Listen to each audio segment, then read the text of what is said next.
আসসালামু আলাইকুম, সবাইকে স্বাগত জানাচ্ছি আরও একটি নতুন এপিসোডে। আজকের এই ঘটনাটি পাঠিয়েছেন গালিব আবরার। তাহলে চলে যাচ্ছি মূল ঘটনাতে।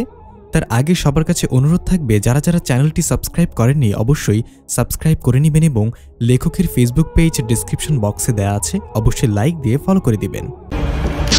ভয়, রোমাঞ্চকর, রহস্য ও চেনা দিয়ে নির্মিত। পাইথন, কি হয়েছে তোমার হাতে? কি করে হলো এটা? কে করেছে? নিজের একটু খেয়াল রাখতে পারো না? তোমার কিছু হলে আমার কি হবে?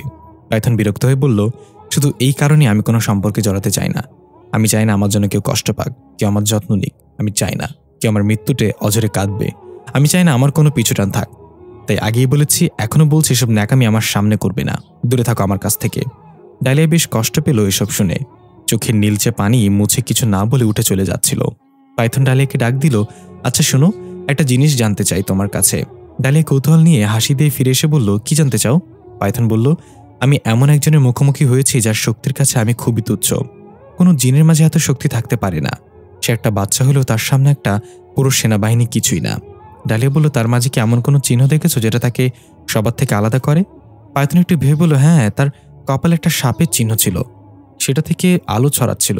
ডালিয়া বলল, আমার বাবা একজন তান্ত্রিক ছিল, সেই সুবাদে আমি কিছুটা হলেও জানি। তুমি সত্যি বলছো, সে কোনো জিন না, সে একজন ভ্যাম্প। পাইথন অবাক হয়ে বলল, ভ্যাম্প? ডালিয়া বলল, হ্যাঁ, এই ভ্যাম্পদের জন্ম হয় যখন দুটি ভিন্ন জাতের জিন চন্দ্রগ্রহণের রাতে মিলিত হয়। ভ্যাম্পরা জিনদের থেকে অনেক বেশি শক্তিশালী হয়ে থাকে।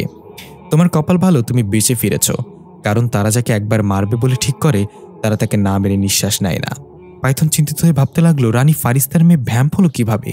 কি রহস্য লুকিয়ে রেখেছে সে, যে যার আসল বাবা কি তাহলে? পাইথন নিজের চুল টেনে ধরল।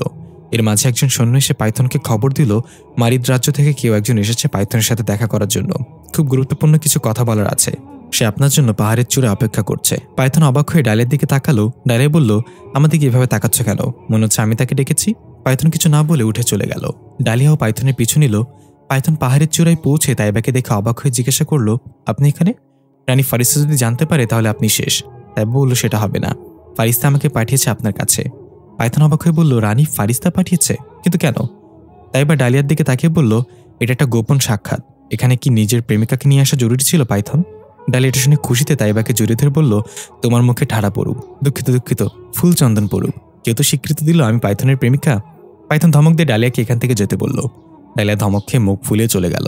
যেতে যেতে তাইবাকে বলল, গরিবের বাড়িতে 4টা হরিণের বিরিয়ানি খেতে যেও সময় করে। ডালিয়া চলে গেলে তাইবা বলল, এটা কি পাগলাগারদ থেকে ছাড়ছে কে? পাইথন বলল, ছাড়েন তোর কথা, এখন বলেন রানী কেন আপনাকে পাঠালো আমার কাছে, তাও এত গোপনে? সে কি আমাকে ঘুষ দিয়ে তার পক্ষে নিতে চায় নাকি? তাইবা হেসে বলল, আপনাদের রাজ্যে কি পাগল হওয়ার জন্য আলাদা প্রশিক্ষণ কেন্দ্র আছে নাকি? রানী ফারিস্তা আপনাকে ঘুষ দিবে না, বরং আমি এখন আপনাকে যা জানাবো তাতে আপনি নিজে যাবেন ফারিস্তার সাহায্য নিতে। পাইথন বলল, কি এমন গোপনীয়তা শুনি?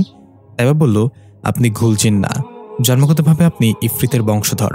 আপনার বাবা একজন ইফরিত ছিল। পাইথন অবাক হয়ে বলল, আপনি কি জানেন কি বলছেন? মাটা ঠিক আছে? তাইবা বলল, শুধু তাই না, আপনি ছোট থেকে বড় হয়েছেন একটা মিথ্যাকে নিজের মাঝে লালন করে। রাজা দিমিত্রি আপনাকে জানিয়েছে আপনার বাবা যুদ্ধে মারা গিয়েছে। হ্যাঁ, আপনার বাবা যুদ্ধে মারা গিয়েছে, তবে সেই যুদ্ধ ছিল ঘুল আর ইফরিতদের মাঝে, আর রাজা দিমিত্রি স্বয়ং আপনার বাবাকে হত্যা করেছে। রাগে পাইথনের চোখ লাল হয়ে গেল। সে খপ করে তাইবার গলা চেপে ধরে একদম পাহাড়ের শেষ প্রান্তে নিয়ে বলল, আমি এখন শুনতে চাই আপনি এতক্ষণ যা বলেছেন তা মিথ্যা ছিল। তাইবা উল্টো পাইথনকে লাথি মেরে ফেলে দিয়ে নিজের গলায় হাত ডলতে বলল, যদি এগুলো মিথ্যা হতো তাহলে আমার চেয়ে বেশি খুশি আর কেউ হতো না। আমি আপনার সাথে একটা পরিকল্পনা করেছিলাম ফারিস্তাকে শেষ করার জন্য, কিন্তু ফারিস্তা আমাদের চেয়ে 2 কদম এগিয়ে। তার এমন অদৃশ্য শক্তি আছে যা দিয়ে সে অনেক অজানা রহস্য ভেদ করতে পারে। আমি রাজপ্রাসাদে নিজের জীবন হাতে নিয়ে থাকি, সবসময় ভয়ে থাকি এই বুঝি ফারিস্তা আমার সম্পর্কে সব জেনে গেল। পাইথন এবার স্বাভাবিক হয়ে বলল, হতে পারে রানী ফারিস্তা আমাকে বিভ্রান্ত করার জন্য এটা সাজিয়েছে, সে মিথ্যা কথা বলছে।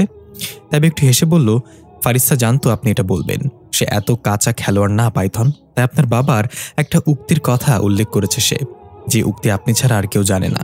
পাইথন বলল, কি সেটা? তাইবা পাইথনের কানের কাছে এসে বলল, শত্রুর মনে জায়গা করে নাও, তারপর সময় বুঝে তার কলিজা ছিঁড়ে ফেলো। পাইথনের চোখে পানি টলমল করছে।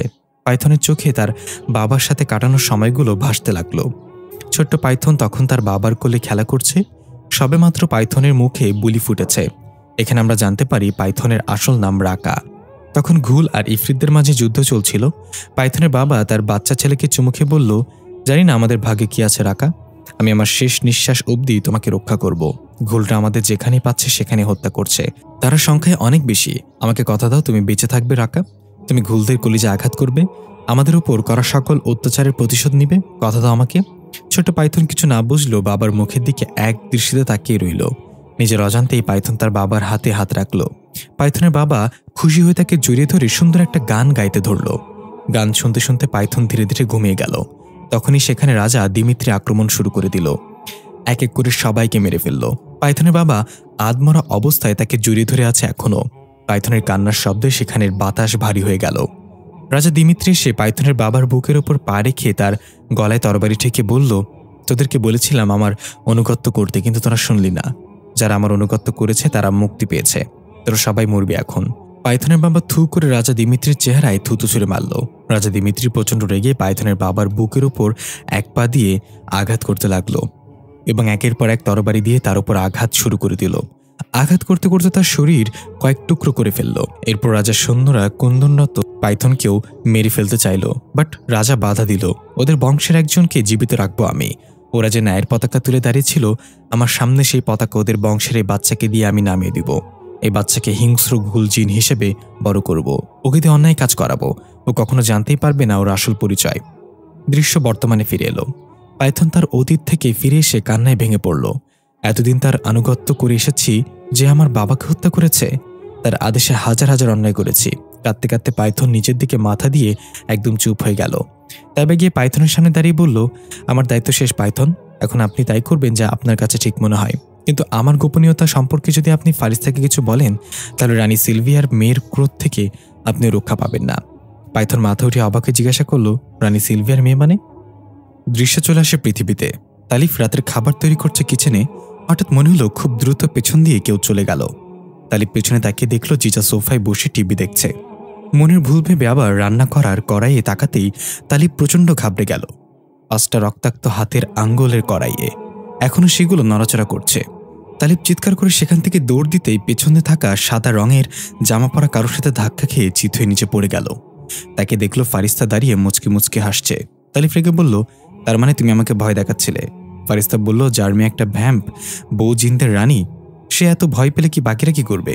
তালিফ মুখ বাঁকিয়ে বলল, আমি ভয় পাইনি, ঠিক আছে? আমি তো এমনি ভয় পাওয়ার অভিনয় করছিলাম। এখন আমাকে উঠাও, কোমরটা মনে হয় গেছে। ফারিস্তা হাত বাড়িয়ে দিয়ে হাসতে হাসতে এক টানে তালিফকে উঠিয়ে নিল। তালিফ একদম ফারিস্তার বুকে এসে পড়ল এবং বলল, ল্যান্ডিং যদি এত সুন্দর এয়ারপোর্টে হয় তাহলে আমার প্লেন ক্র্যাশ করতেও রাজি। ফারিস্তা বলল, এই ছাড়ো, জিজা কিন্তু সব দেখছে। হাদারাম। তালিফ উকি দিয়ে জিজাকে বলল, তুমি কি দেখেছো মামুনি? জিজা টিভির দিকে তাকিয়ে বলল, না, আমার চোখটা আমি ব্যাংকে জমা দিয়ে এসেছি। তালিফ আর ফারিস্তা দুজনেই হেসে দিল। ফারিস্তা তালিফকে ছেড়ে জিজাকে কোলে নিয়ে বলল, তুমি নাকি খুব দুষ্টামি করো, তোমার বাবার কথা শোনো না? জিজা বলল, আর বাবা যে অন্য মেয়েদের কানের দুল দেখে সেটা কি আমি তোমাকে বলেছি নাকি? তালিফ জিব্বায় কামড় দিয়ে বলল, এই মাইয়া আমারে মার্ডার করায় সারবে। ফারিস্তা তালিফের দিকে আর চোখে তাকিয়ে বলল, কিসের কানের দুল? তালিফ বলল, তোমার সেই কানের দুলের মতো দেখতে আমি একটা মেয়ের কানে দেখেছি, যেটা তোমার কানে একটা ছিল আর এটা ছিল লিয়াকত আলীর কাছে। হতে পারে আমি ভুল দেখেছি, এরকম কানের দুল দেখতে তো অনেকে আছে। ফারিস্তা বলল, মেয়েটার নাম কি? জান্নাত। একটি স্কুল বাস প্রায় 60 জন স্টুডেন্ট এবং 3 জন শিক্ষিকাকে নিয়ে শিক্ষা সফর থেকে ফিরছিল। রাত তখন 12টা বেজে 5 মিনিট। সারাদিনের ক্লান্তিতে সব স্টুডেন্টরাই ঘুমাচ্ছিল, শুধু বাসের কন্ডাক্টর আর ড্রাইভার জেগেছিল। ড্রাইভার হঠাৎ লক্ষ্য করলো দূরে কেউ একজন দাঁড়িয়ে আছে আর হাত দিয়ে বাস থামানোর ইশারা করছে। একটু কাছাকাছি যেতেই বোঝা গেল এটা একটা মেয়ে, চুল দিয়ে তার চেহারাটা ঢেকে আছে। ড্রাইভার বাস না থামিয়ে আর স্পিড বাড়িয়ে দিল। কন্ডাক্টর জিজ্ঞাসা করলো, কি ব্যাপার ওস্তাদ? মেয়েটা হয়তো কোনো বিপদে পড়েছিল, তাকে সাহায্য করা দরকার ছিল আমাদের। ড্রাইভার বলল, অন্ধকারের সবকিছুতে বিশ্বাস করতে নেই মোহন, কারণ তারা অন্ধকার ভালোবাসে। কন্ডাক্টর জিজ্ঞাসা করলো, তারা কারা? আপনি নিশ্চয়ই ভূত প্রেতের কথা বলছেন। সত্যি বলতে বাস্তবে এইসবের কোনো অস্তিত্ব নেই। আমরা ভুল করছি মেয়েটাকে সাহায্য না করে। ড্রাইভার আর কিছু বলল না, এক মনে বাস ছুটিয়ে চলেছে। রাস্তার দুই পাশে লম্বা লম্বা গাছের সারি, তার উপর শুধু খোলা মাঠ। এগুলো কৃষকদের ফসলি জমি। এদিকটায় কোনো বসতি বাড়ি নেই। হঠাৎ সেই মেয়েটা বাসের সামনে চলে আসলো তড়িঘড়ি করে। ড্রাইভার বাস নিয়ন্ত্রণ হারিয়ে সোজা খোলা মাঠে চলে গেল বাস নিয়ে। বাসে থাকা সকল স্টুডেন্টদের ঘুম ভেঙে গেল, আতঙ্কিত এবং চিৎকার চেঁচামেচি করতে লাগলো। ড্রাইভার কোনো মতে বাস থামিয়ে সবাইকে শান্ত হতে বলল। কন্ডাক্টর ভয় ভয় বলল, ওস্তাদ ওটা কি ছিল? ড্রাইভার বলল, সেটাই ছিল যেটা তুমি বিশ্বাস করো না। স্টুডেন্টরা সবাই ড্রাইভারের ওপর খেপে গেল এবং বলল সোজা রাস্তা থাকতে ফাঁকা মাঠে বাস নামিয়ে দেওয়ার জন্য। শিক্ষকরা সবাইকে শান্ত করলো। ড্রাইভার আসল ব্যাপারে না বলে তাদেরকে বুঝালো গাড়ির সামনে একটা হরিণ চলে এসেছিল হঠাৎ, তাই নিয়ন্ত্রণ হারিয়ে ফেলেছিলাম। এবার ড্রাইভার বাস আবার স্টার্ট দিয়ে রাস্তায় উঠে আসতে চাইলেও কিছুতেই আগাচ্ছে না। মনে হচ্ছে কেউ যেন পেছন থেকে টেনে ধরে রেখেছে বাস। ড্রাইভার কন্ট্রাক্টরকে বলল, নেমে দেখো তো সমস্যা কি। কন্ট্রাক্টর ভয়ে ভয়ে বাসের গেট খুলে নিচে নেমে প্রথমে চারপাশে ভালোভাবে তাকালো। অন্ধকারে কিছুই দেখা যাচ্ছে না আশেপাশে। বাসের হেডলাইটের আলোতে শুধু ফাঁকা মাঠ ছাড়া সামনে আর কিছুই নেই। কন্ট্রাক্টর টর্চ চালিয়ে বাসের চাকার দিকে মেরে দেখল পেছনের চাকা একটা বড় খাদে আটকা পড়েছে। সবাই মিলে ধাক্কা না দিলে বাস ওঠানো যাবে না। কন্ট্রাক্টর যখনই এই কথা ড্রাইভারকে জানানো বাসের জন্য ফিরে আসছিল, তখন খেয়াল করলো একটা কালো বোরকা পরা মহিলা বাসে উঠছে। কন্ট্রাক্টর অবাক হয়ে দৌড়ে গেল। এই, কে আপনি? বাসে কেন উঠছেন? দৌড়ে তাড়াতাড়ি বাসে উঠে মহিলাটিকে খুঁজতে লাগলো। ড্রাইভার এবং বাকি স্টুডেন্টরা তার কাণ্ড দেখে জিজ্ঞাসা করলো, কি হয়েছে, কি করছো তুমি? কন্ট্রাক্টর বলল, আরে এই মাত্র যে একটা বোরকা পরা মহিলা বাসে উঠলো, সে কোথায় গেল? সবাই অবাক হয়ে গেল। ড্রাইভার বলল, কই, আমরা তো কাউকে বাসে উঠতে দেখিনি।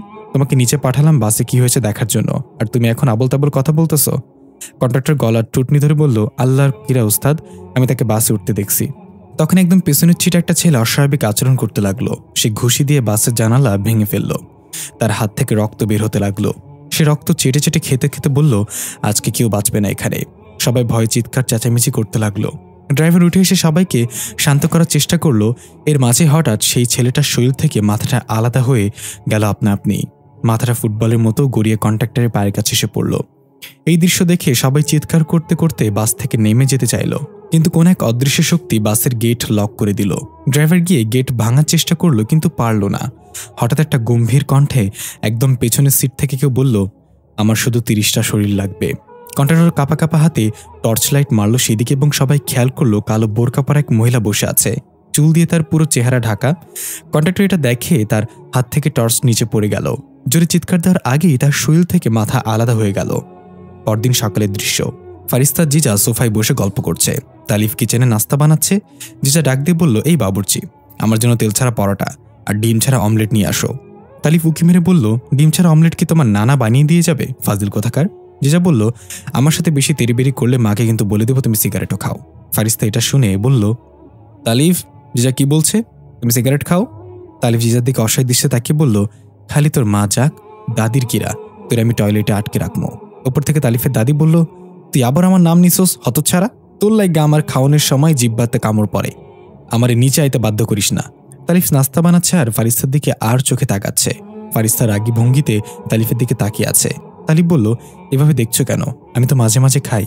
ফারিস্তা বলল, তাহলে আমিও মাঝে মাঝে তোমাকে ছেঁচবো, জ্বলন্ত সিগারেট তোমার। তালিফ পেছনে হাত রেখে বলল, না না, এটা কইরো না, পরে পাদের সাথে ধোয়া বের হবে। ফারিস্তা জিজার 2 কান ধরে হাত রেখে বলল, ছি, বাচ্চার সামনে এগুলো কিসের ভাষা, লজ্জা শরম করেনি তোমার? জিজা বলল, এখন আর কান ধরে লাভ কি, যা শোনার তো শুনেই ফেলেছে। ফারিস্তা ধমক দিয়ে বলল, সবকিছু শুনতে হয় না বুঝছো। এর মাঝেই রিমোট চাপ করে টিভি চালু হয়ে গেল। টিভিতে একটা খবর দেখে ফারিস্তার চোখ আটকে গেল।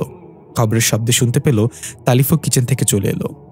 টিভিতে দেখানো হচ্ছে শহর থেকে দূরে হাইওয়ের পাশে কৃষকদের ফসলি জমিতে একটা ভয়াবহ বাস দুর্ঘটনা ঘটে গেছে। বাসে মোট 65 জন মানুষ ছিল, ড্রাইভার সহ। কিন্তু সেখানে পরিপূর্ণ বডি পাওয়া গিয়েছে মাত্র 35 জনের। বাকি 30 জনের শুধু মাথা পাওয়া গিয়েছে, শরীরের কোনো চিহ্ন পাওয়া যায়নি। এখন কথা হচ্ছে, এটা কি সত্যিই কোনো দুর্ঘটনা ছিল নাকি পরিকল্পিত হত্যাকাণ্ড? এমন নৃশংসভাবে কে মানুষকে মারতে পারে? খবর দেখে তালিফ ফারিস্তার দিকে তাকালো। ফারিস্তা বলল, এরকমভাবে শুধু মারিদ জিনরাই মানুষকে মারতে পারে, কিন্তু আমি রানী হওয়ার পর মানুষ হত্যা সম্পূর্ণ নিষিদ্ধ করে দিয়েছিলাম। তাহলে এগুলো কে করলো? তালিফ বলল, একসাথে 30 জন মানুষের শরীর, নিশ্চয়ই এটা সে খাওয়ার জন্য করেনি, এগুলো দিয়ে সে অন্য কিছু করার পরিকল্পনা করেছে। ফারিস্তা বলল, ঠিক বলেছ, আমাকে এখনই ফিরে যেতে হবে। মারিদ রাজ্যে কেউ আমার অগোচরে বিশৃঙ্খলা সৃষ্টি করার চেষ্টা করছে, তাকে খুঁজে বের করতে হবে। জিজা বলল, মা, আমিও তোমার সাথে যাব, পাইথন নামের শয়তানটা তোমার ক্ষতি করতে পারে। ফারিস্তা জিজার কপালে চুমু খেয়ে বলল, না মামুনি, তুমি তোমার বাবার সাথে থাকবে, তাকে রক্ষা করবে। তারা আমার ক্ষতি করতে না পারলেও তোমার বাবার ক্ষতি করে আমাকে দুর্বল করে দিতে চাইবে, আর আমার বিশ্বাস তুমি তোমার বাবার কোনো ক্ষতি হতে দিবে না। জিজা ফারিস্তার হাতে হাত রেখে বলল, বাবার সামনে আমি পাহাড় হয়ে থাকবো মা। ফারিস্তা সুন্দর একটা হাসি দিয়ে তালিফকে বলল, জিজার খেয়াল রেখো তালিফ, তুমি এদিকটা নিয়ে কোনো চিন্তা করো না, বিজয়ীর বেশে ফিরে আসো। আমি জানি তুমি সব ষড়যন্ত্রের মূল উগড়ে ফেলে দিবে। দৃশ্য চলে গেল ঘুল রাজ্যে। পাইথন এখনো সেই পাহাড়ের চূড়ায় বসে আছে। এখান থেকে পুরো ঘুল রাজ্য দেখা যায়। পাইথন ভাবছে এখন সে কি করবে। বাবার হত্যার প্রতিশোধ নিতে হলে তাড়াহুড়া করা যাবে না। রাগের বশে কিছু করার চেষ্টা করলে হিত বিপরীত হয়ে যাবে। রাজা দিমিত্রিকে মেরে ফেললে ঘুল জিনরা আমাকে ছেড়ে দিবে না, তাই আগে ঘুল জিনদের মাঝে রাজার প্রতি বিদ্বেষ ছড়িয়ে দিতে হবে, তারপর নিজ হাতে তাকে হত্যা করব। এর মাঝে পেছনে কারোর উপস্থিতি টের পেয়ে পাইথন তার কোমরে গুজে রাখা ছুরিটা বের করে সোজা তার গলায় ধরল। এটা ছিল এক ঘুল সৈন্য। সে আতঙ্কিত হয়ে বলল, পাইথন কি করছো তুমি? আমি ঘুল সৈন্য। পাইথন ঝাঁঝালো কণ্ঠে বলল, এখানে কেন এসেছো? সৈন্য বলল, রাজা দিমিত্রি তোমাকে ডেকে পাঠিয়েছে, সে খবর দিতে এসেছে। পাইথন রাজা দিমিত্রির নামটা শুনে ক্ষিপ্ত হয়ে এক টানে ছুরি দিয়ে তার গলা কেটে ফেলল আর চিৎকার করে বলল, ঠিক এইভাবে আমি দিমিত্রির গলা কেটে ফেলবো, ঠিক এইভাবে। পাইথন নিজের ক্রোধ ঠান্ডা করে রাজার দরবারে গিয়ে হাজির হলো। রাজা দিমিত্রিকে দেখেই হাতের মুষ্টি শক্ত করে চেপে ধরল পাইথন। রাজা দিমিত্রি বলল, পাইথন যুদ্ধের প্রস্তুতি কতদূর আগালো? পাইথন নিজের ছুরিটা বের করে হিংস্র বাঘের মতো রাজা দিমিত্রির উপর ঝাঁপিয়ে পড়ে একের পর এক ঘা মারতে লাগলো, ঠিক যেভাবে রাজা দিমিত্রি তার বাবাকে মেরেছিল। পাইথনের চেহারা রাজার কালো রক্তের ছিটায় ভরে গেল। রাজার টুকরো টুকরো হয়ে যাওয়া শরীরটা এখনও কাঁপছে। পাইথন ধ্যান ভাঙলে রাজা দিমিত্রির ডাকে, পাইথন আমি তোমাকে কিছু জিজ্ঞাসা করেছি? পাইথন এগুলো নিজের মনে ভাবছিল। রাজাটাকে পাইথন থতমত খেয়ে বলল, হ্যাঁ রাজা দিমিত্রি, যুদ্ধের প্রস্তুতি খুব ভালোভাবে এগিয়ে যাচ্ছে। সৈন্যরা অধীর আগ্রহে অপেক্ষা করছে মারিদ জিনদের কচু কাটা করার জন্য। রাজা দিমিত্রি সিংহাসন থেকে উঠে পাইথনের সামনে এসে তার কাঁধে হাত রেখে বলল, তুমি তোমার বাবার মতো একজন বীর যোদ্ধা। তোমার বাবা ছিল একজন হার না মানা সৈনিক, মৃত্যু বেছে নিয়েছে তবুও শত্রুর সামনে মাথা নত করেনি। পাইথন তাতে দাঁত চেপে বলল, সবই আপনার কৃপা রাজা দিমিত্রি, আমি আপনার কাছে ঋণী।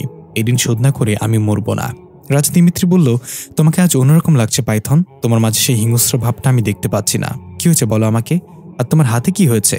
পাইথন নিজের হাতের দিকে তাকিয়ে বলল, তেমন কিছু না, প্রশিক্ষণের সময় ব্যথা পেয়েছে, আর আমি ঠিক আছি রাজা, যুদ্ধের প্রস্তুতি নিয়ে শুধু একটু ক্লান্ত।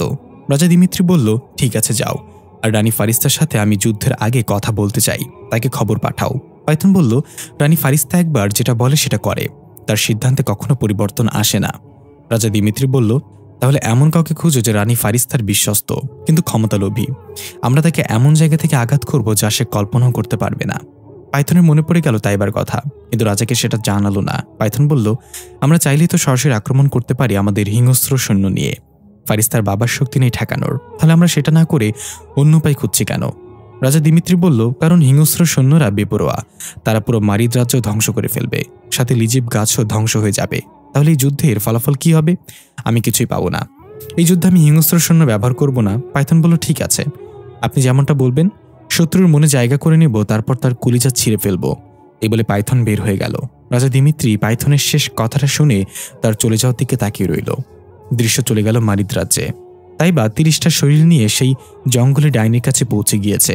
ডাইনি তার ঝুপির থেকে বের হয়ে এসে ভয়ঙ্কর হাসিতে বলল, তুই তো খুব ভয়ানক রে, প্রহরীদের চোখ ফাঁকি দিয়ে সোনালী ঘর পার হয়ে এইগুলো নিয়ে এসেছিস, তুই তো লক্ষ্যে পৌঁছে যাবি খুব তাড়াতাড়ি।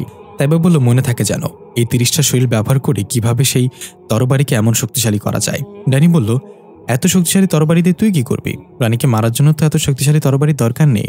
তাইবা ডাইনির গলা চেপে ধরে গাছের সাথে লাগিয়ে বলল, তোমাকে যা বলেছি তা করো, আমি তরবারি দিয়ে কাকে হত্যা করব সেটা আমার বিষয়। ডাইনি উদ্ভটভাবে হাসতে হাসতে বলল, ভ্যাম্পদের মারবি নাকি, তাই না? তাইবা ডাইনিকে ছুঁড়ে ফেলে দিয়ে বলল, কাজ শুরু করে দাও। এদিকে রানী ফারিস্তা প্রাসাদে ফিরে জরুরি বৈঠক ডেকেছে। সবাই সেখানে উপস্থিত হয়েছে। রানী ফারিস্তা সবার মুখের দিকে একবার করে তাকাচ্ছে। তাইবা বুঝতে পারল ফারিস্তা পৃথিবী থেকে ওই 30 জন শরীর গায়েবের ব্যাপারটা জেনে এসেছে। তাই তাইবা নিজেকে যতটা সম্ভব স্বাভাবিক রাখার চেষ্টা করল। রানী ফারিস্তা বলে উঠল, আজকে পৃথিবীতে গিয়েছিল কে কে? 3 জন রাজ সদস্য হাত উঠালো। তাইবা নিজেকে আড়াল করল। ফারিস্তা তাদের 3 জনকে বলল, পৃথিবীতে যাওয়ার কারণ ব্যাখ্যা করুন আমার কাছে। তারা এক এক করে পৃথিবীতে যাওয়ার কারণ ব্যাখ্যা করতে লাগলো। একজন বলল, পৃথিবীতে থাকা মারিদ জিনদের খোঁজ নিতে গিয়েছিলাম। আরেকজন বলল, আপনার আদেশে এক ভণ্ডতান্ত্রিককে শায়েস্তা করতে গিয়েছিলাম, যে মানুষকে বিভ্রান্ত করে অর্থ উপার্জন করে। অন্যজন বলল, আমাকে আপনার বাবা ডেকে পাঠিয়েছিল মারিদ রাজ্যর খোঁজ খবর নিতে। ফারিস্তা সবার সাথে কথা শুনে কাউকেই তেমন সন্দেহ হলো না। হঠাৎ একজন বলে উঠল, রানী ফারিস্তা, তাইবাও পৃথিবীতে গিয়েছিল, আমি তাকে সোনালী ঘরে ঢুকতে দেখেছি। এটা শুনে তাইবার চেহারা রং উড়ে গেল। ফারিস্তা অবাক হয়ে জিজ্ঞাসা করল, তাইবা? পুরো রাজদরবারে নীরবতা নেমে এসেছে। ফারিস্তা তাইবার দিকে তাকিয়ে তার উত্তরের জন্য অপেক্ষা করছে। তাইবা মাথা নিচু করে দাঁড়িয়ে আছে। ফারিস্তা আবার বলল, তাইবা, আমি তোমাকে কিছু জিজ্ঞাসা করেছি, কথা বলছো না কেন? তাইবা বিড়বিড় করে বলল, কি বলবো, কথাটা বানাইতাছি। ফারিস্তা বলল, কি হলো তাইবা? তাইবা মাথা উঠিয়ে বলল, হ্যাঁ, আমি ঘুল রাজ্য থেকে ফিরে এসে জানতে পারলাম রানী ফারিস্তা পৃথিবীতে গিয়েছে।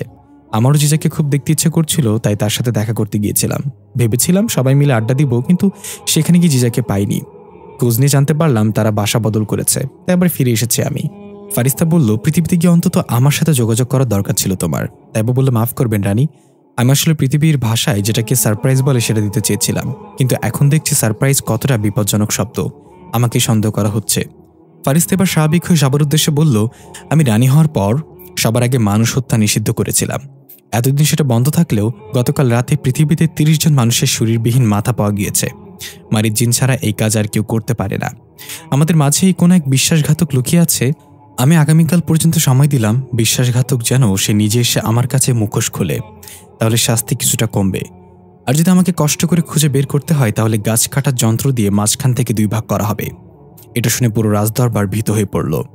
যারা ছোটখাটো অপরাধে জড়িত ছিল তারাও কাঁপতে লাগলো। শুধুমাত্র তাইবার চোখের ভয়ের পরিবর্তে রাগ দেখা যাচ্ছে। তাইবা নিজের মনে বলছে, আমার কাছে পৌঁছানোর আগেই তোকে আমি শেষ করে দিব। শুধু ভ্যাম্প মারার তরবারিটা তৈরি হোক। প্রথমে তোর ওই হাত দুটো কেটে নেব আমি, তারপর তোর সামনে তোর স্বামী সন্তানকে নির্মমভাবে মারব। তাহলে বুঝবি প্রিয়জন হারানোর যন্ত্রণা কেমন হয়। বৈঠক শেষে ফারিস্তা তাইবাকে চোখের ইশারায় ডেকে নিল তার কাছে। বাকিরা সবাই চলে গেল। ফারিস্তা তাইবাকে জিজ্ঞাসা করল, সত্যিটা জানার পর পাইথনের প্রতিক্রিয়া কেমন ছিল। তাইবা বলল, সে অনেক কষ্ট পেয়েছে, অনেক কান্না করেছে, আর সবচেয়ে বড় কথা, তার চোখে আমি প্রতিশোধের আগুন দেখেছি। ফারিস্তা তাইবার চোখের কাছে এসে গম্ভীর গলায় বলল, সেটা তো আমি তোর চোখে দেখতে পাচ্ছি। তাইবা থতমত খেয়ে তোতলাতে বলল, মানে কি বলছিস তুই? ফারিস্তা ফিক করে এসে বলল, আরে মজা করছিলাম, তুই দেখি ঘাবড়ে গেছিস। তাইবা হেসে দিয়ে বলল, তুই যেভাবে বিশ্বাসঘাতককে 2 ভাগ করার কথা বলেছিস, তাতে ভয়ে আমার নিজেকে এখন বিশ্বাসঘাতক মনে হচ্ছে। ফারিস্তা বলল, কি যে বলিস, তুই বিশ্বাসঘাতক হওয়ার আগে যেন আমি নিজের নিঃশ্বাস ত্যাগ করি, কিন্তু কেউ তো আছে যাকে আমি নিজে দেখতে পাচ্ছি।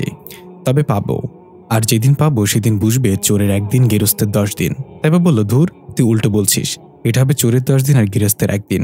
ফারিস্তা বলল, না, আমি ঠিকই বলেছি।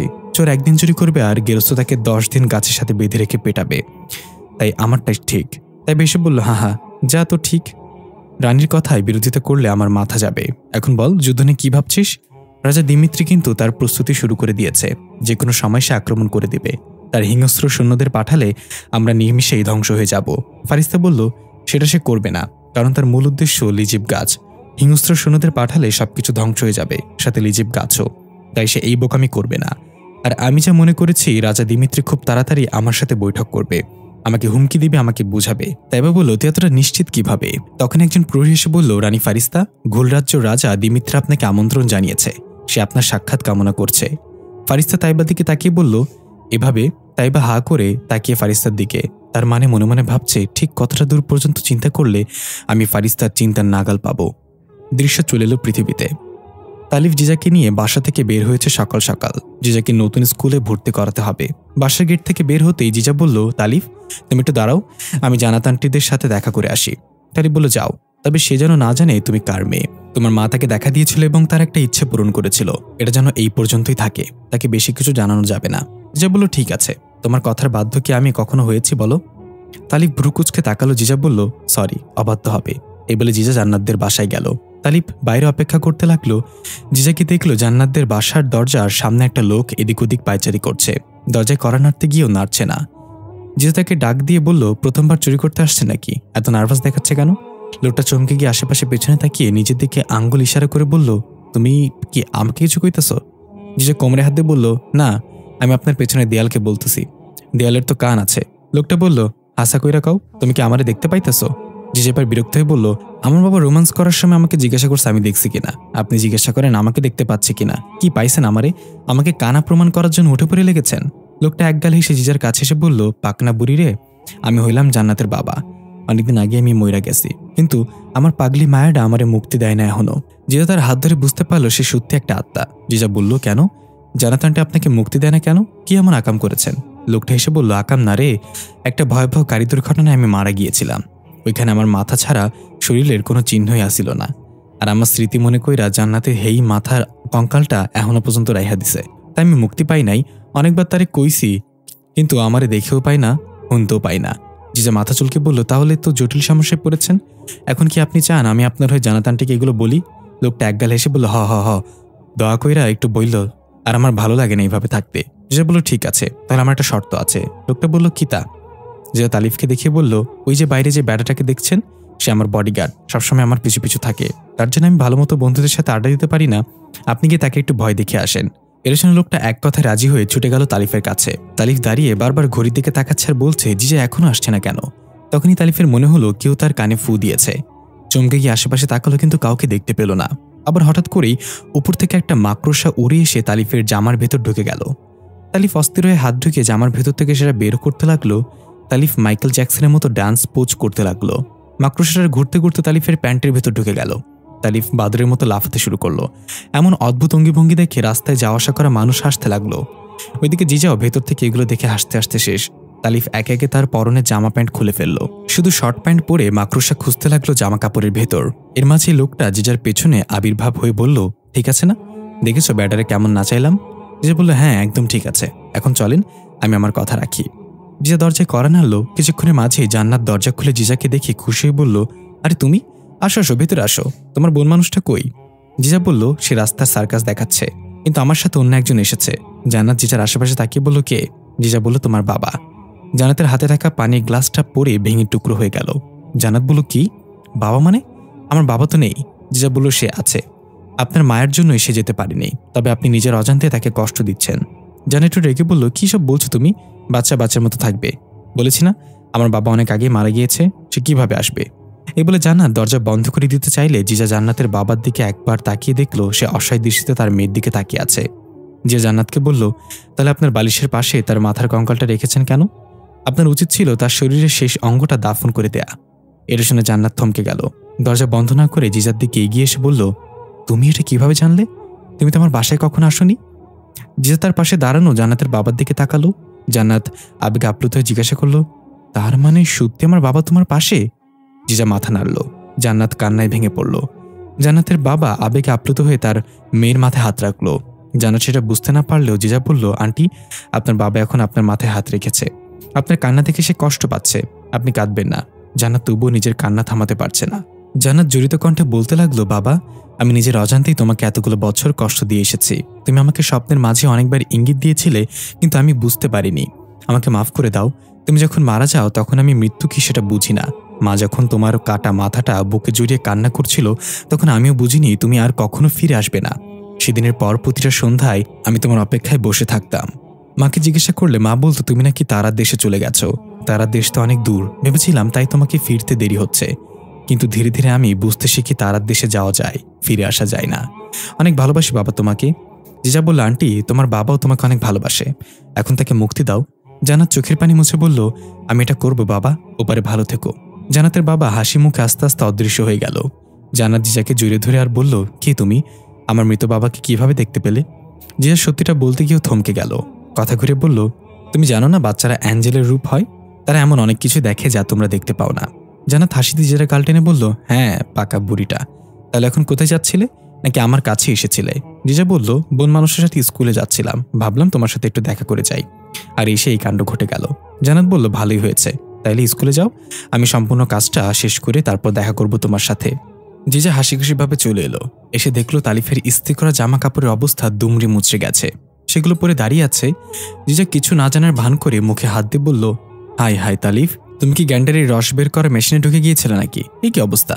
তালিফ ঘড়ির দিকে তাকে বলল, আমার কথা ছাড়ো, তুমি কখন গিয়েছো ভেতরে? আমি তো ভাবছি তার সাথে বসে সিরিয়াল দেখা শুরু করে দিছো। জিজা বলল, চলো যেতে যেতে বলছি, আমি একটা মহৎ কাজ করে এসেছি। হাঁটতে জিজা তালিফকে সবকিছু খুলে বলল। তালিফ সব শুনে খুশি হয়ে জিজাকে বলল, বাহ, তাহলে তো তুমি খুবই নেক কাজ করে এসেছো। জিজা বলল, আমি সবসময় নেক কাজই করি, তুমি বুঝতে চাও না আমাকে। তালিফ বলল, হ্যাঁ হ্যাঁ, কিন্তু এক সেকেন্ড, আমার জানা মতে তুমি এমনি এমনি কাউকে সাহায্য করবে না, বিনিময়ে কিছু তো চেয়েছো তার কাছে, সেটা কি? জিজা জিব্বায় কামড় দিয়ে বলল, ধুর, তুমি খালি আমাকে সন্দেহ করো, এই জন্যই তোমার সামান্য একটা মাকড়সা ন্যাংটা করে দিয়েছে। তালিফ বলল, এই তুমি কিভাবে জানলে মাকড়সা আমাকে? তার মানে এটা তোমার বিনিময় সাহায্য ছিল। জিজা দৌড় দিয়ে বলল, আজকে আমি শেষ। তালিফ জিজার পেছনে দৌড়াতে দৌড়াতে বলল, ওই পেতনি, দাঁড়া বলছি, আজকে তুই শেষ। দৃশ্য চলে গেল ঘুল রাজ্যে। রাজা দিমিত্রির আমন্ত্রণে রানী ফারিস্তা ঘুল রাজ্যে এসেছে। তাইবাও ফারিস্তার সাথে এসেছে। রাজা দিমিত্রি সাদরে গ্রহণ করল ফারিস্তাকে। অনেক জাঁকজমকভাবে ফারিস্তাকে অভিনন্দন জানানো হলো। তাইবা ফারিস্তার কানে কানে বলল, এগুলো সবটাকে প্রভাবিত করার জন্য করেছে। রাজা দিমিত্রি তোকে ততক্ষণ তোর সাথে ভালো আচরণ করবে যতক্ষণ না তোর সিদ্ধান্ত তার বিপক্ষে যায়। ফারিস্তা বলল সে ভেবেছে আমাকে এখানে আমন্ত্রণ করে দামি দামি উপহার দিয়ে আমার সিদ্ধান্ত পরিবর্তন করাবে। তাইবা বলল, আমি তো জানি তোর সিদ্ধান্ত কখনো পরিবর্তন হবে না, এত আয়োজন সবই বৃথা। ফারিস্তা বলল, কি জানি, দেখি রাজা দিমিত্রি কি উপহার দেয়, সিদ্ধান্ত পরিবর্তন হতেও পারে। পাইথন তার প্রস্তুত করা সৈন্যদের উদ্দেশ্যে কথা বলছে। তোমরা আমার অধীনে থাকা ঘোল সৈন্য, তোমরা কি জানো আমরা কিসের প্রস্তুতি নিচ্ছি? সবাই একসাথে বলে উঠল, আমরা যুদ্ধের প্রস্তুতি নিচ্ছি। পাইথন বলল, কার বিরুদ্ধে যুদ্ধ করতে যাচ্ছি আমরা? সবাই একসাথে বলে উঠল, মারিদ রাজ্য রানী ফারিস্তার বিরুদ্ধে। পাইথন বলল, এই যুদ্ধের উদ্দেশ্য কি? সবাই একসাথে বলে উঠল, আমরা জানি না সেনাপতি পাইথন, আমরা শুধু আদেশ পালন করি। পাইথন বলল, ঠিক এই কারণেই রাজা মহারাজাগণ আমাদেরকে দিয়ে তাদের ক্ষমতা বৃদ্ধি করে চলেছে। আমরা অন্ধের মতো তাদের আদেশ পালন করে যাই, অথচ আমরা জানতেও চাই না কি জন্য লড়াই করছি, আমরা কি জন্য মরছি, এতে আমাদের ফায়দা কি? রাজা মহারাজাগণ আমাদের মৃতদেহের ওপর গড়ে তুলে তাদের সাম্রাজ্য। তারা কখনো যুদ্ধ করে না, যুদ্ধ করি আমরা, মরি আমরা, আমাদের পরিবার হারায় তার প্রিয়জনকে, আর দিন শেষে আমাদের ভাগ্যে কি জোটে জানো? শুধু কবরের উপর এক গুচ্ছ ফুল। পাইথনের কথাগুলো শুনে সবাই এক অপরের দিকে তাকাচ্ছে। পাইথন বলল, আমি তোমাদের সেনাপতি, রাজার কাছে তোমাদের জীবনের মূল্য না থাকলেও আমার কাছে আছে, তাই এখন থেকে কারোর সাথে যুদ্ধ জড়ালে আমরা আগে যাচাই করবো এই যুদ্ধে কি আমাদের কোনো ফায়দা আছে নাকি এটা শুধুমাত্র রাজার ক্ষমতার লোভের যুদ্ধ। একজন বলে উঠল, মাফ করবেন সেনাপতি পাইথন, আপনি কি কোনো কারণে রাজার বিরোধিতা করছেন? পাইথন বলল, আমি রাজার বিরোধিতা করছি না, আমি শুধু এটা বোঝাতে চাচ্ছি তোমাদের পরিবার আছে, তোমাদের তাদের দরকার, তোমাদের বাচ্চাদের তারা বাবাদের দরকার, স্ত্রী তার স্বামীর দরকার, মায়ের তার সন্তানকে দরকার, আর কারো ক্ষমতার বলি হবে না। বেশিরভাগ সৈন্য পাইথনের সাথে একমত হলো। কিছু সংখ্যক সৈন্য পাইথনের বিরোধিতা করে সেখান থেকে বের হয়ে গেল। পাইথন বুঝতে পারল তারা রাজাকে গিয়ে বলবে আমি সৈন্যদের মাঝে বিশৃঙ্খলা সৃষ্টির চেষ্টা করেছি, তাই পাইথন তার সবচেয়ে বিশ্বস্ত সৈন্যকে চোখের ইশারায় কিছু একটা বলল। এদিকে রাজা দিমিত্রি ফারিস্তার জন্য বিশাল ভোজনের আয়োজন করেছে। হরেক রকমের খাবার দিয়ে টেবিল পরিপূর্ণ। খাবার খেতে খেতে রাজা দিমিত্রি বলল, তোমার কথা অনেক শুনেছি রানী ফারিস্তা, সিলভিয়াকে মেরে ভালো করেছ, ওই সিংহাসনের জন্য তুমিই সবচেয়ে যোগ্য। ফারিস্তা খাবার খাওয়া বন্ধ করে একটু হেসে বলল, প্রথমে আপনাকে ধন্যবাদ রাজা দিমিত্রি, আপনার আপ্যায়নে আমি খুব খুশি, কিন্তু আপনি হয়তো ভুলে গিয়েছেন আমি একটা সম্প্রদায়ের রানী, আমাকে তুমি করে বলার আগে আরেকবার ভাববেন। রাজা দিমিত্রি অপমানিত বোধ করে চামচ চেপে ধরে জোরে করে মুখ হাসি এনে বলল, আমি দুঃখিত রানী ফারিস্তা, মুখ ফসকে বলে ফেলেছি। ফারিস্তা আর কিছু না বলে চুপচাপ খাবার খেতে লাগলো। পাশে বসে খাবার খেতে থাকা তাইবা রাজার দিকে বারবার তাকিয়ে তাকে কিছু বোঝানোর ইঙ্গিত করছে। রাজা তাইবার চোখের দিকে তাকিয়ে বুঝে গেল ফারিস্তাকে ঘৃণা করে। রাজা দিমিত্রি বলল, রানী ফারিস্তা, আপনি তো জানেন আমরা যুদ্ধের দ্বার প্রান্তে আছি, এই যুদ্ধে আমি জয়লাভ করবো এটা তো নিশ্চিন্ত, কিন্তু মাঝ থেকে অনেক প্রাণ ঝরে পড়বে, আমি চাইছিলাম যুদ্ধ না করে শান্তি স্থাপন করতে। ফারিস্তা বলল, আপনি যেহেতু নিশ্চিন্ত জয়ের ব্যাপারে, তাহলে শান্তি স্থাপন করলেও সেটা বেশি দিন টেকসই হবে না, কারণ আপনি যা চান তা আমি আপনাকে দিয়ে দিলে আমার রাজ্য ধ্বংস হয়ে যাবে। রাজা দিমিত্রি বলল, আমি জানি লিজিব গাছ বিলুপ্ত হয়ে গেলে মারিদ গ্রহ ধ্বংস হয়ে যাবে, তো হতে দেন না, আমি আপনাকে আর আপনার প্রজাদের জন্য ঘোল রাজ্যের এক অংশ দিয়ে দিব, আপনি আপনার রাজ্য সেখানে স্থাপন করতে পারবেন। রানী ফারিস্তা এবার খাবার টেবিল থেকে উঠে চেয়ারের পেছনে লাঠি দিয়ে ফেলে দিয়ে বলল, দিমিত্রি, আপনি তো আপনার সাম্রাজ্য গড়ে তুলেছেন জুলুম আর নিষ্পাপদের মৃতদেহের ওপর, আপনি কি করে বুঝবেন মাতৃভূমির মর্যাদা? মারিদ রাজ্যের বিনিময়ে যদি আমাকে গোটা মহাবিশ্ব দিয়ে দেন, তবু আমি আপনার সাথে আপোষ করব না, কারণ মারিদ রাজ্যের শিকড়ে আমি মিশে আছি। রাজা দিমিত্রি প্রচণ্ড রেগে তরবারি বের করে ফারিস্তার গলায় ধরে বলল, সামান্য একজন রানী হয়ে আমার সামনে ঔদ্ধত্য আচরণ করার সিম্মত কেমনে হয় আপনার? পাইথন ঠিকই বলেছিল, তোর পুরো শরীরটাই কলিজা, আমি চাইলে এই মুহূর্তে তোর সেই কলিজা ছিঁড়ে ফেলতে পারি। ফারিস্তা তার গলা থেকে ধাক্কা দিয়ে তরবারিটা সরিয়ে রাজার চোখে চোখ রেখে বলল, আপনি পারবেন না, কারণ আমি আপনার আমন্ত্রণে এখানে এসেছি, এখানে যদি আমার একটা চুলো ছিঁড়ে তাহলে গোটা জিন রাজ্য আপনার বিরুদ্ধে চলে যাবে। রাজা দিমিত্রি তার তরবারি ছুঁড়ে ফেলে দিয়ে চিৎকার করে বলল, ঠিক আছে, তাহলে ফিরে যা আর অপেক্ষা কর আমার ভয়ঙ্কর সেনাবাহিনীর জন্য, আমি যা চাই সেটা নিয়েই ছাড়ি, হয় আপোষ না হয় জোর করে। ফারিস্তা বলল, আমি অপেক্ষা করব। এই বলে ফারিস্তা একজন রানীর মতো হেঁটে চলে গেল। তাইবা যাওয়ার আগে রাজার কানে ফিসফিস করে বলল, তাকে সহজভাবে নিবেন না, তাহলে আপনার পরিণতি আমার মায়ের মতো হবে। তাইবা এটা বলে ফারিস্তার পিছু পিছু চলে গেল।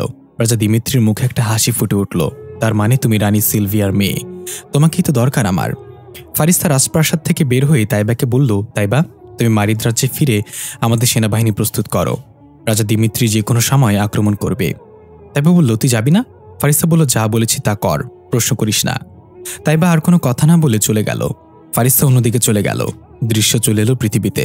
জিজার তালিব স্কুল মাঠে বেঞ্চের ওপর বসে আছে। জিজা তালিফের দিকে রাগান্বিত দৃষ্টিতে তাকিয়ে আছে। তালিফ আর চোখে জিজার দিকে তাকিয়ে বিড়বিড় করে বলছে, এই রাগ এখন কিভাবে ঠান্ডা করা যায়? খাবারের অফার করে দেখি। জিজা, তুমি কিছু খাবে? আইসক্রিম, বাদাম ভাজা, ঝালমুড়ি, করলার আচার, মিষ্টি কুমড়ার চিপস, পাইন বাদে আপেল, বিচি ছাড়া পেয়ারা, বলো কি খাবে? জিজা চোখ মুখ লাল করে হুঙ্কার দিয়ে বলল, তালিপ্পা, আমি তোরে খামু। এই বলে তালিফের গালে কামড় দিয়ে ধরল। তালিফ মা গো বাবা গো বলে চিৎকার করে উঠল। কিছুক্ষণ আগের দৃশ্য, তালিপার জিজা প্রিন্সিপালের সামনে দাঁড়িয়ে আছে। প্রিন্সিপাল ছিল একজন মধ্যবয়সী মহিলা। মেকআপ করে চেহারার পিচ ঢালাই রাস্তার মতো করে ফেলেছে। কপালে ইয়া আবার একটা কালো টিপ, ঠোঁটে বুলবুল পাখির পেছনের মতো লাল লিপস্টিক, মাথার চুল সম পাপড়ির মতো ফুলিয়ে রেখেছে, কানে ট্রাকের চাকার মতো বড় বড় দুইটা রিং দুল। কিছুক্ষণ পরপর আয়না দেখছে। জিজা তালিফের দিকে তাকিয়ে মুচকি মুচকি হাসছে তার সাজসজ্জা দেখে। তালিফ মুখে আঙ্গুল চেপে চুপ থাকতে বলল জিজাকে। প্রিন্সিপাল ম্যাডাম খুব স্টাইলিশ করে বলল, তাহলে আপনি আপনার মেয়েকে আমাদের স্কুলে ভর্তি করাতে চান, কিন্তু এত স্কুল থাকতে এই স্কুল কেন? একটা বিশেষ কারণ বলেন। তারিফ বলল, আসলে মানুষের কাছে শুনেছিলাম এই স্কুল সৌন্দর্যে ভরপুর, তাই এসেছিলাম মেয়েকে নিয়ে। কিন্তু প্রিন্সিপাল ম্যাডাম বলল, কিন্তু কি? তালিব বলল, কিন্তু আপনাকে দেখে বুঝলাম স্কুলের সব সৌন্দর্য আপনার সৌন্দর্যের কাছে ফেল। কি অপরূপ দেখতে আপনি, দেখে বোঝাই যায় না আপনার এখনো বিয়ে হয়েছে। প্রিন্সিপাল ম্যাডাম পাম খেয়ে ফুলে খুশি বলল, কি যে বলেন না, দেখলেন সবাই বুঝলো আমি কত সুন্দরী, কিন্তু আমার আবাল জামাইটা বুঝতে চায় না। জিজা তালিফকে চিমটি কেটে বলল, কি করছো তুমি? তালিফ জিজার কথায় ধ্যান না দিয়ে বলল, কি বলেন ম্যাডাম, এক কাজ করেন, ধানমন্ডি 1/2 মেন রোডের সাথে 7 ভাই চমকা বিল্ডিংয়ের 2য় তলায় আপনার স্বামীকে নিয়ে যান জলদি। প্রিন্সিপাল ম্যাডাম অবাক হয়ে বলল, কেন কেন কেন, সেখানে কি? তালিফ বলল, আরে ওইটা একটা নামকরা চক্ষু হাসপাতাল, আপনার স্বামীকে ইমিডিয়েটলি চোখের ডাক্তার দেখান। এমন ন্যাচারাল সৌন্দর্য যে দেখতে পায় না তার চোখে সমস্যা আছে নিশ্চিত। প্রিন্সিপাল ম্যাডাম আরও ফুলে গিয়ে বলল, এই দেখেন, আপনি কিন্তু একটু বেশি বলছেন, তবে আপনাকে কিন্তু আমার খুব পছন্দ হয়েছে। তা আপনার মেয়ের স্কুলের বেতন কত ধরেছেন লাইব্রেরি থেকে? তালিফ কান্নার ভান করে বলল, কি কইতাম ম্যাডাম, মাসে 10,000 টাকার কথা বলেছে, কিন্তু আমি তো গরিব মানুষ, এত টাকা কিভাবে দিব বলেন? প্রিন্সিপাল ম্যাডামও কাঁদো কাঁদো গলায় বলল, কি কাজ করেন আপনি? জিজা বলল, পাম দেয়। তালিফ কাশিতে জিজার পায়ে পাড়া দিল। প্রিন্সিপাল ম্যাডাম অবাক হয়ে জিজ্ঞাসা করলো, পাম দেয় মানে? তালিফ হেসে বলল, পাম মানে আমি আসলে সাইকেলের গ্যারেজে কাজ করি, সাইকেলের চাকায় পাম দেই, সেটাই বলেছে। প্রিন্সিপাল ম্যাডাম বলল, আচ্ছা ঠিক আছে, আপনার মেয়ের ফি আমি অর্ধেক করে দিলাম, আপনি টাকা পয়সা নিয়ে কোনো চিন্তা করবেন না। তালিফ অন্যদিকে ফিরে দাঁতে দাঁত চেপে বলল, ইয়েস, কাজ হয়েছে। তারপর চোখে ছ্যাপ লাগিয়ে আবার কান্না করার ভান করে বলল, ম্যাডাম আপনি মানুষ না, আপনি তো ফেরেশতা, যেমন আপনার সৌন্দর্য তেমন আপনার দয়া। প্রিন্সিপাল ম্যাডাম আরও ফুলে গিয়ে বলল, আপনিও না? আচ্ছা ঠিক আছে, তাহলে কাল থেকে আপনার এই পরীকে ক্লাসে পাঠিয়ে দিবেন, দেখে বোঝা যায় আপনার মেয়ে অনেক ব্রিলিয়ান্ট। তালিব বলল, বয়লার মানে? জিজা বলল, গাধার বাচ্চা, ব্রিলিয়ান্ট বলেছে। তালিব বলল, ও হ্যাঁ হ্যাঁ হ্যাঁ, অনেক ব্রিলিয়ান্ট, আমার মেয়ে তো ABCD 100 পর্যন্ত পড়তে পারে, তবে অঙ্কে একটু দুর্বল। জিজা কপালে হাত দিয়ে দাঁড়িয়ে রইল আর মনে মনে বলল, এখান থেকে একবার বাইরে যেয়ে নেই, তারপর তোমাকে বোঝাচ্ছি। প্রিন্সিপাল ম্যাডাম বলল, ABCD 100 পর্যন্ত পড়তে পারে মানে? ABCD তো আছে 26 পর্যন্ত। তালিব বলল, তাই নাকি? আচ্ছা তাহলে 3 বার পড়লেই তো 100 পর্যন্ত হয়ে যাবে। প্রিন্সিপাল ম্যাডাম বলল, না না, 3 বার পড়লে তো 78 বার হবে। তালিব বলল, আগেই বলেছি আমার মেয়ে অঙ্কে একটু দুর্বল। প্রিন্সিপাল ম্যাডাম হেসে দিয়ে বলল, অঙ্কে কি দুর্বল সেটা তো দেখেই পাচ্ছি, তবে আপনি কিন্তু খুব মজার মানুষ, এই বয়সে এতটা হাসি খুশি থাকেন। তালিব বলল, ধন্যবাদ ম্যাডাম, আমি কিন্তু চাইলেই খুশি থাকতে পারি। মানুষ সুখের পেছনে ছুটে, তাই মানুষের জীবনে সুখ স্থায়ী হয় না, সুখ হচ্ছে একটা প্র্যাকটিস, আর এই প্র্যাকটিসের মাধ্যমেই অনেক অসাধ্যকে সাধন করা যায়। এই বলে তালিফ জিজাকে নিয়ে বের হয়ে আসলো। প্রিন্সিপাল ম্যাডাম বাবা মেয়ের চলে যাওয়ার দিকে তাকিয়ে ভাবতে লাগলো, সত্যি আমার ভালো দিনের অপেক্ষা করতে করতে একসময় গিয়ে বুঝতে পারি চলে যাওয়া দিনগুলোই ভালো ছিল। আমরা চাইলেই নিজেকে সুখী বানাতে পারি, সুখের পেছনে না ছুটে সুখে থাকার প্র্যাকটিস করতে হয়। বর্তমানে ফিরে আসলে তালিফের হা করা মুখটা দেখতে পাই। জিজা এখনও তালিফের গালে কামড় দিয়ে ধরে আছে। তালিফ বলতে লাগলো, আরে আমি কি করেছি দেখেছো, এক পামে 5,000 টাকা কমে গেছে, দিস ইজ বিজনেস। জিজা কামড় ছেলে মুখ ফুলে বলল, তুমি তো কিপটা কেন? তালিফ গাল ডলতে বলল, একটু কিপটা না হলে দুনিয়ায় টেকা মুশকিল, বুঝছো? এখন স্কুলে তোমার প্রতি প্রিন্সিপালের একটা আলাদা ভালোবাসা থাকবে, দেখো। জিজা বলল, চলো বাসায় চলো, তোমাকে মলম লাগিয়ে দিব। তালিফ বলল, আরে না, এই সামান্য কামড়ে মলম লাগানো দরকার নেই। জিজা বলল, আমি কামড়ের কথা বলছি না, বাসায় গিয়ে তোমার হাত মুচড়ে দিব আমি, এই হাত আমাকে দিয়ে দে তালিফ। তালিফ হাত পকেটে ঢুকে বলল, আমি দিব না। তখনই জিজার মাথা ব্যথা হতে লাগলো। জিজা মাথা চেপে ধরে চিৎকার করে উঠল। তালিব কিছু বুঝতে না পেরে তাড়াতাড়ি জিজাকে ধরে বলল, কি হয়েছে জিজা, এমন করছো কেন? জিজা বলল, কি আমার ব্রেনে প্রবেশ করার চেষ্টা করেছে তালিফ। দৃশ্য চলে গেল ঘোল রাজ্যে। ফারিস্তা পাহাড়ের চূড়ায় গিয়ে ঘোল রাজ্যের সৌন্দর্য দেখছে। বিশাল বিশাল পাহাড় আর সবুজ গাছপালায় ঘেরা এ রাজ্য অনেক নিষ্পাপ জিনের মৃত্যুর সাক্ষী। খুব তাড়াতাড়ি এই রাজ্য জালিম মুক্ত হবে। পেছনে কারোর উপস্থিতি টের পেয়ে ফারিস্তা না তাকিয়ে বলল, আমি জানতাম তুমি আসবে। দেখা গেল পেছনে পাইথন দাঁড়িয়ে আছে। পাইথন বলল, আপনি না দেখে কিভাবে বুঝলেন আমি এসেছি? ফারিস্তা পাইথনের দিকে একটু তাকিয়ে হেসে বলল, একজন সত্যিকারের রানী হতে হলে 2 চোখ যথেষ্ট না পাইথন। এমন কিছুই দেখতে হয় যেটা বাহ্যিক চোখে দেখা যায় না। পাইথন বলল, আপনি আমার অতীত জানলেন কিভাবে? ফারিস্তা বলল, তুমি বোধহয় আমার কথা বুঝোনি। আমি এমন অনেক কিছু জানি বা দেখি যা সম্পর্কে তোমাদের কল্পনাও নেই। পাইথন বলল, তাহলে তো এটা জানার কথা আপনার রাজপ্রাসাদে একজন বিশ্বাসঘাতক ঘুরে বেড়াচ্ছে। ফারিস্তা বলল, হ্যাঁ জানি, তবে সেটাকে এখনো জানতে পারিনি। খুব তাড়াতাড়ি জানতে পারবো। এখন তোমার ব্যাপার কি বলো? বাবার হত্যার প্রতিশোধ নিবে নাকি এইভাবে রাজ্যের গোলামি করে যাবে? এর মাঝে পাইথনের বিশ্বস্ত সৈন্য এসে বলল, সেনাপতি পাইথন, যারা আপনার কথার বিরোধিতা করে রাজার কাছে যাচ্ছিল তাদের গলা কাটা দেহ জঙ্গলের অন্ধকারের গুহায় পড়ে আছে। আমার জন্য পরবর্তী আদেশ কি? পাইথন বলল, যারা আমার পক্ষে আছে তাদেরকে তৈরি থাকতে বলো। রাজা দিমিত্রির আরও প্রচুর সংখ্যক সৈন্য আছে। ধীরে ধীরে তাদেরকেও আমাদের পক্ষে নিয়ে আসতে হবে। যারা বিরোধিতা করবে তাদের দেহে মাথা থাকবে না। ফারিস্তা মুচকে এসে বলল, তাহলে প্রতিশোধের আগুন জ্বলতে শুরু করেছে? কোনো সাহায্য লাগলে আমাকে সবসময় তোমার পাশে পাবে। পাইথন বলল, আমার কারো সাহায্যের প্রয়োজন নেই। এটা আমার ব্যক্তিগত প্রতিশোধ, আর আমি একাই পারবো। আপনাকে ধন্যবাদ সত্যিটা জানানোর জন্য। এই বলে পাইথন চলে যাচ্ছিল। ফারিস্তা অন্যদিকে মুখ করে ঘোলরাজ্যের সৌন্দর্য দেখতে দেখতে পাইথনের উদ্দেশ্যে বলল, গারকুনকেও দরকার নেই? পাইথন থমকে দাঁড়ালো এবং ফারিস্তার দিকে এগিয়ে এসে অবাক হয়ে জিজ্ঞাসা করল, গারকুন? সে তো মারা গিয়েছে।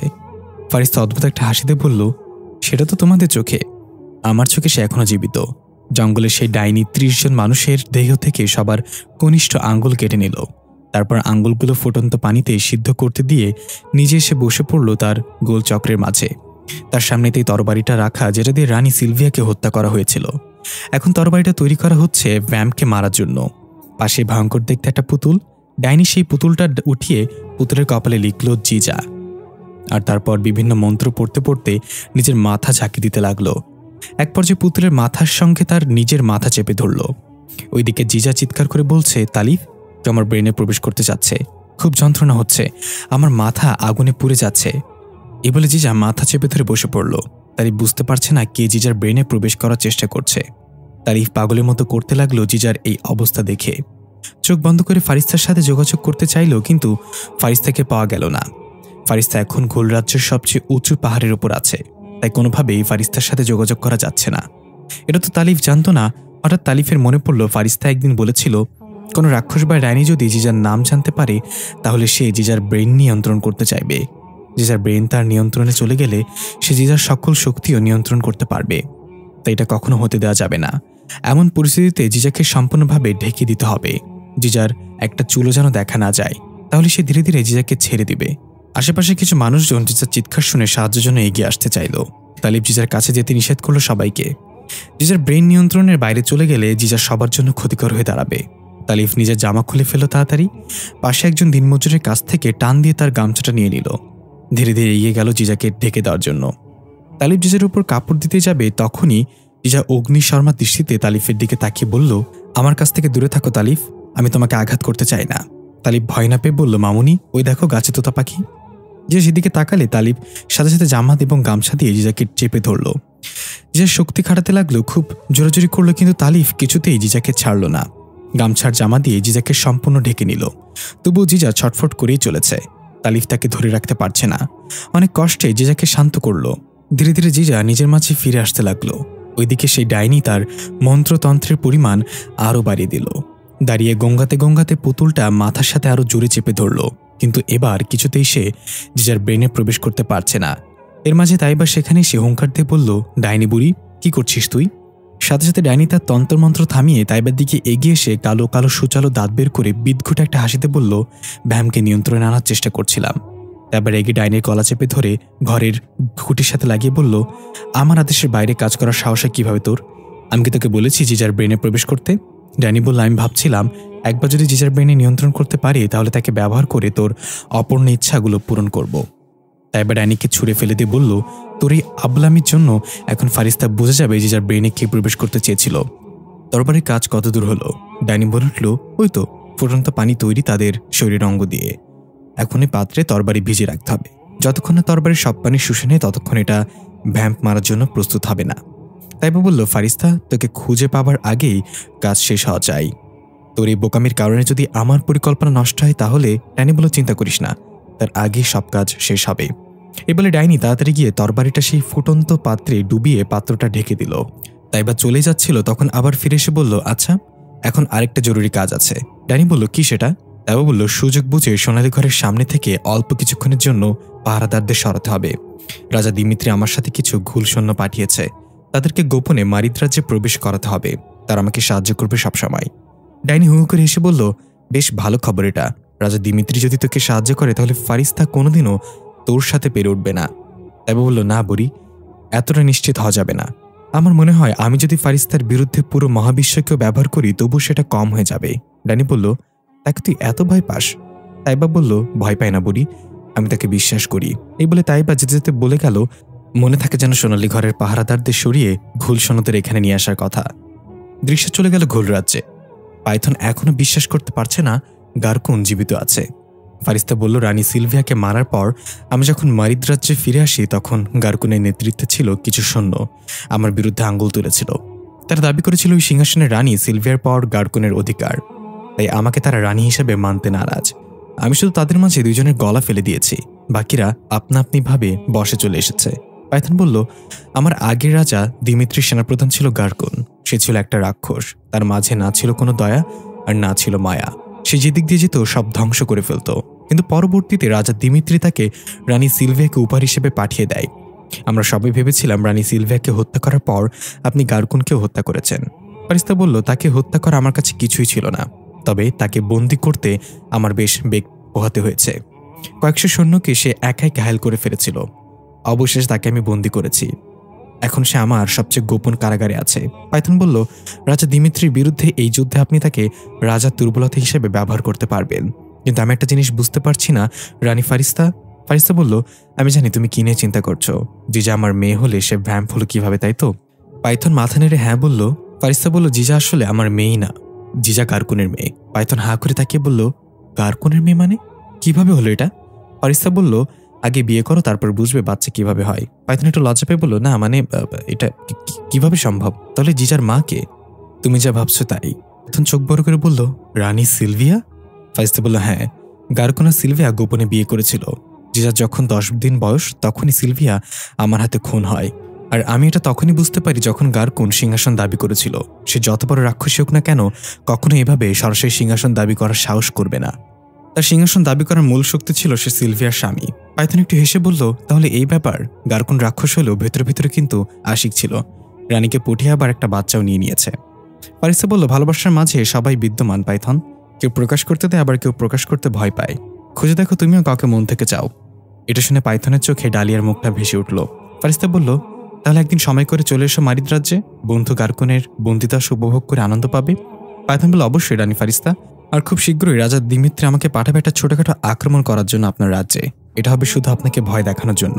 ফারিস্তা বলল, ভয় তারাই পায় যারা ভয়ের কথা বলে। আমি সর্বদা প্রস্তুত আছি, কথা দিলাম কেউ বেঁচে ফিরবে না। দৃশ্য চলে এলো পৃথিবীতে। জিজা অনেক সুন্দর একটা ফুল বাগানে সরু রাস্তা ধরে হেঁটে যাচ্ছে, কিন্তু জায়গাটা সম্পূর্ণ অচেনা। জিজার আগে কখনো এখানে আসেনি। শুকনো পাতার খচখচ শব্দে জিজা নিজ মনে হেঁটে চলেছে। হঠাৎ জিজা কিছু একটার সাথে পা লেগে মুখ থুবড়ে পড়ে গেল। সাথে সাথে ফুলবাগান থেকে একটা কালো রঙের সাপ বের হয়ে এসে জিজার কপালে কামড় বসিয়ে দিল। জিজা চিৎকার করে উঠল। সাপের বিষ পুরো শরীরে ছড়িয়ে নীল আকার ধারণ করেছে। জিজা যন্ত্রণায় ছটফট করছে। হঠাৎ কপালে সেই সাপের চিহ্নটা ভেসে উঠল। আশেপাশের সবকিছু বদলে যেতে লাগলো। একটু আগেও যেটা একটা ফুলবাগান ছিল সেটা সম্পূর্ণ পরিত্যক্ত পাতাবিহীন গাছে পরিণত হলো। চারটা সম্পূর্ণ কালো রং ধারণ করলো। অনেকগুলো কাক এসে উড়ে সেই শুকনো গাছগুলোর ওপর বসে অদ্ভুতভাবে ডাকতে শুরু করলো। জিজা উঠে চিৎকার করে দৌড় দিল সেখান থেকে, কিন্তু এক অদৃশ্য শক্তি জিজাকে টান দিয়ে আবার সে একই জায়গায় নিয়ে ফেলল। এবার জিজা লক্ষ্য করলো তার চারপাশে গোল করে কিছু কালো পোশাক পরা লম্বা লম্বা ছায়ামূর্তি দাঁড়িয়ে একসাথে কথা বলছে। নিজের অধিকার বুঝে নাও, তোমার বাবাকে মুক্ত করো, এভাবে একই কথা বারবার বলে যাচ্ছে তারা। জিজা কানে হাত দিয়ে চিৎকার করে বলল, আমি কিচ্ছু শুনতে চাই না, চলে যাও তোমরা। ঘুমের মাঝে তালিফ ধরপড় করে উঠে গেল জিজার চিৎকার শুনে।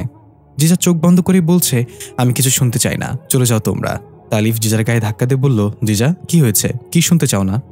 জিজাও ধরফর করে উঠে বলল, হাঁপাতে হাঁপাতে বলল, তালিফ আমি অনেক ভয়ানক একটা স্বপ্ন দেখেছি। কেউ আমাকে নিজের অধিকার আর বাবাকে মুক্ত করার কথা বলছে। তালিফ ঘাবড়ে গিয়ে কিছু একটা ভেবে বলল, ওটা কিছু না মামুনি, স্বপ্ন তো স্বপ্নই হয়। আমি এমন কত স্বপ্ন দেখি, তাই এগুলো নিয়ে চিন্তা করো না। জিজা বলল, কিন্তু এটা আমার কাছে স্বপ্ন মনে হচ্ছিল না, মনে হচ্ছিল একদম সত্যি। তালিফ বলল, আরে এগুলো কিছুই না, স্বপ্নে কখনো সত্যি হয় না।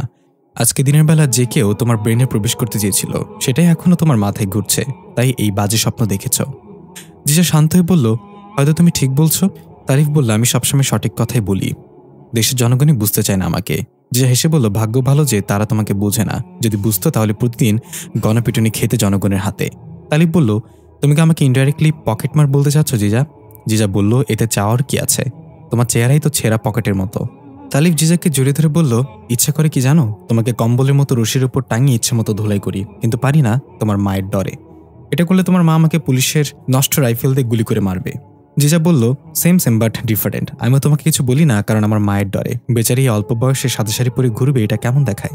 তালিফ বলল, দূর, তোমার লাগে আর থাকবো না, এই ঘরে হয় তুমি থাকবা, না হয় আমি থাকবো। জিজা বলল, মাফ করে দাও, আমার কথা যদি কষ্ট পাও তাহলে সত্যি আমি দুঃখিত, আমি থাকবো এই ঘরে, তুমি বের হয়ে যাও।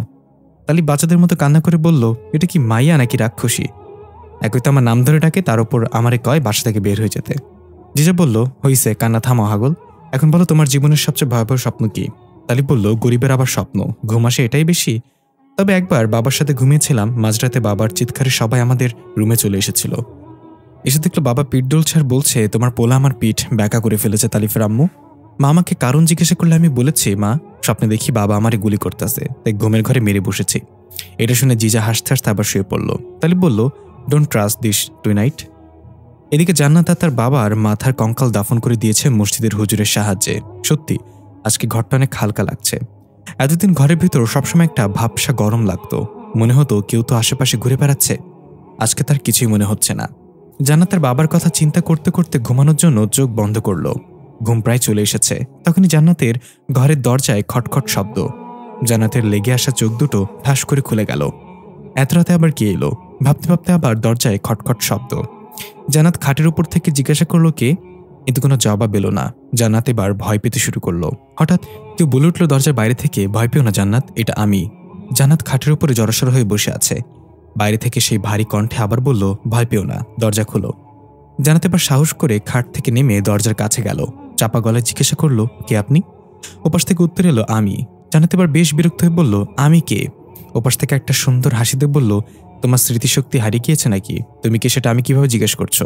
জান্নাত বলল, আজব তো, আমি জিজ্ঞাসা করছি আপনি কে, আর এত রাতে দরজা নক করছেন কেন? ওপাশ থেকে বলল, সেটা তো দরজা খুলে দেখতে পাবে, আর আমি চাইলে কিন্তু বন্ধ দরজা ভেদ করে ভিতরে প্রবেশ করতে পারতাম, কিন্তু চিন্তা করলাম একটা মেয়ের বাসায় তার অনুমতি ছাড়া প্রবেশ করা ঠিক হবে না। জান্নাত অবাক হয়ে এবার তাড়াতাড়ি দরজা খুলে দিল। একটা সুদর্শন ছেলে দাঁড়িয়ে আছে বুকে হাত বেঁধে, ঠোঁটের কোনো এক চিলতি হাসি। জান্নাত জিজ্ঞাসা করলো, কে আপনি? সে বলল, আমার নাম পাইথন। জান্নাত বলল, তার মানে আপনি? পাইথন বলল, হ্যাঁ, আমি অন্য জগতের বাসিন্দা। রানী ফারিস্তা আমাকে পাঠিয়েছে তোমার কাছে, তো এখানে দাঁড়িয়ে থাকবো নাকি ভেতরে আসতে বলবে? জান্নাত বলল, রানী ফারিস্তার কাছ থেকে আসছেন আপনি, আগে বলবেন তো, ভেতরে আসেন। পাইথন জান্নাতের বাসার দরজার তুলনায় একটু বেশি লম্বা, তাই বাসায় ঢোকার সময় দরজার উপরিভাগের সাথে ঠাস করে বাড়ি খেল। মাথা টলতে টলতে বলল, তোমার দরজাগুলো এত নিচু করে বানাও কেন? জান্নাত হাসিতে বলল, কারণ আমাদের ঘরে মানুষ প্রবেশ করে, 10 থেকে 12 ফিটের কোনো ভূত না। পাইথন বলল, ভূত বলে গালি দিয়েন না, তোমাকে আমার ভয় পাওয়া উচিত। দেখো তো এটা কিসের গন্ধ? এই বলে পাইথন জান্নাতের মুখের কাছে গিয়ে নিঃশ্বাস ছাড়ল। জান্নাত নাক মুখ চেপে বমি বমি ভাব করে বলল, ছি, এটা কিসের গন্ধ? আপনি কি সকালের কার্য মুখ দিয়ে সম্পাদন করেন নাকি? পাইথন একটু হেসে বলল, অনেকদিন পর পৃথিবীতে আসলাম, তাই প্রথমে গিয়েছিলাম পৃথিবীতে অবস্থান করা আমার কিছু বিশ্বস্ত সাথীর সাথে। গিয়ে দেখলাম তারা খুব মজা করে সদ্য দাফন করা মৃতদেহ খাচ্ছে। লোভ সামলাতে না পেরে আমিও যোগ দিলাম তাদের সাথে। জান্নাত বলল, তার মানে আপনি মারিদ জিন না? পাইথন বলল, কিভাবে বুঝলেন? জান্নাত বলল, কারণ মারিদ জিনরাও কখনো মৃত মানুষ খায় না, তারা জীবিত মানুষের মাথা বাঁধে সব খেয়ে নেয়। পাইথন বলল, হ্যাঁ, আমি আসলে ইফরিত জিন, কিন্তু ঘুলদের সাথে থাকতে থাকতে আমি তাদের মতোই হয়ে গিয়েছি। জান্নাত বলল, তাহলে আপনাকে আমি কিভাবে বিশ্বাস করবো রানী ফারিস্তা আপনাকে পাঠিয়েছে? পাইথন বলল, তোমার প্রশ্ন ঠিক আছে, কিন্তু উত্তরটা একটু পরে পাবে। এখন মূল কথায় আসি। রানী ফারিস্তা তোমার কাছে একটা আমানত রেখেছে, আমি সেটাই নিতে এসেছি তার হুকুমে। জান্নাত চলে গেল তার অতীতে। ফারিস্তা যখন রানী হয়ে প্রথম পৃথিবীতে এসেছিল তালিফের সাথে দেখা করার জন্য, তার আগে ফারিস্তা গিয়েছিল জান্নাতের সাথে দেখা করতে। একজন সাধারণ মানুষের রূপ ধারণ করে ফারিস্তা জান্নাতকে দেখা দিয়েছিল। জান্নাতের কাছে গিয়ে ফারিস্তা বলেছিল, তোমার বাবা আমার কারণেই মারা গিয়েছিল, আমি যদি তার টেম্পোতে না উঠতাম সেদিন, তাহলে হয়তো আজ সে জীবিত থাকতো। জান্নাত কিছু বুঝতে না পেরে বলল, তাহলে কি আপনি মেরেছিলেন আমার বাবাকে? ফারিস্তা বলল, না, আমি মারিনি, তাকে মেরেছিল ডাকুশিয়া, আমি অনেক চেষ্টা করে তাকে বাঁচাতে পারিনি। জান্নাত বলল, আপনি আসলে কে? ফারিস্তা মুচকি এসে তার রূপ বদল করে রানী রূপে ফিরে এলো। জান্নাত ভয় পেয়ে সেখান থেকে দৌড়ে পালানোর চেষ্টা করলো, কিন্তু ফারিস্তা তাকে আটকে নিল এবং বলল, পালাতে হবে না, আমি তোমার কোনো ক্ষতি করব না। জান্নাত ভয় কান্না করতে করতে বলল, আপনি কি চান আমার কাছে? ফারিস্তা সেই কানের দুলজোড়া বের করে জান্নাতের হাতে দিয়ে বলল, এর একটা আমি তোমার বাবার কাছে দিয়েছিলাম তোমাকে দেওয়ার জন্য, কিন্তু তোমার বাবা তোমার কাছে পৌঁছানোর আগেই চলে গেল। তারপর আমি ঠিক করে রেখেছিলাম পৃথিবীতে আমার কাজ শেষ হলে তোমাকে 2টা কানের দুলি উপহার দেব, কিন্তু একটা দখল করে নিয়েছিল লিয়াকত আলী নামের একজন ইন্সপেক্টর। তাকে ধোঁকা দিয়ে তার কাছ থেকে এটা নিজের কাছে নিয়ে নিয়েছিলাম, আর আজ আমি তোমার বাবার না দিতে পারার শেষ উপহারটা তোমাকে দিতে এসেছি। জান্নাত কানের দুলগুলো হাতে নিয়ে বলল, আমি কি আপনাকে বিশ্বাস করতে পারি? ফারিস্তা বলল, এটা তোমার মনকে জিজ্ঞাসা করো, কারণ কেউ নিজের মনের কাছে খারাপ বলবে না, তাই বিশ্বাস তাকেই করবে যাকে তোমার মন ধরে। জান্নাত খুশি হয়ে বলল, আমি তো এখন নিজেকে বিশ্বাস করতে পারছি না, সে অন্য জগতের রানী আমার সামনে দাঁড়িয়ে আছে। আমি কি আপনাকে স্পর্শ করে দেখতে পারি একবার? ফারিস্তা সুন্দর করে হাসিতে জান্নাতকে জড়িয়ে ধরল আর বলল, তোমার বাবা তোমাকে অনেক ভালোবাসত, আর এখন তুমি আমার কাছে যে কোনো একটা ইচ্ছা জানাতে পারো, আমি সেটা পূরণ করব। জান্নাত বলল, আপনি আমাকে দেখা দিয়েছেন, আমার বাবার দিতে চাও শেষ উপহারটা আমাকে ফিরিয়ে দিলেন, এতে আমি খুশি, আমার কোনো ইচ্ছে নেই। ফারিস্তা বলল, তুমি অনেক ভালো, তাই আমি তোমাকে নিজ ইচ্ছেতে একটা জিনিস উপহার দিলাম। জান্নাত বলল, কি সেটা? ফারিস্তা এসে বলল, সময় হলে বুঝতে পারবে। আর এখন তোমাকে একটা আমানত দিতে চাই, কারণ তুমি বিশ্বস্ত, এটা তোমার কাছে থাকলে কেউ সন্দেহ করবে না। জান্নাত বলল, আমানত? কিসের আমানত? ফারিস্তা একটা সুন্দর পরিষ্কার দেখতে পুতুল বের করে জান্নাতের হাতে দিল আর বলল, এটা আমার মেয়ের পুতুল, এটা খুবই গুরুত্বপূর্ণ একটা জিনিস, সব শয়তানি শক্তি চাইবে এই পুতুলের কাছে পৌঁছাতে, তাই আমি এটা নিজের কাছে রাখতে পারবো না, তোমার কাছে রেখে দিলাম, সময় হলে আমি নিয়ে নিব। জান্নাত বলল, কিন্তু আমি কি পারবো আপনার এই আমানত রক্ষা করতে? ফারিস্তা বলল, তুমি পারবে। এর আগেও আমার পূর্বপুরুষের আমানত পৃথিবীর এক মানব শক্তির কাছে আমানত ছিল, তবে খেয়াল রেখো এ সম্পর্কে তুমি আর আমি ছাড়া কেউ যেন কিছু না জানে।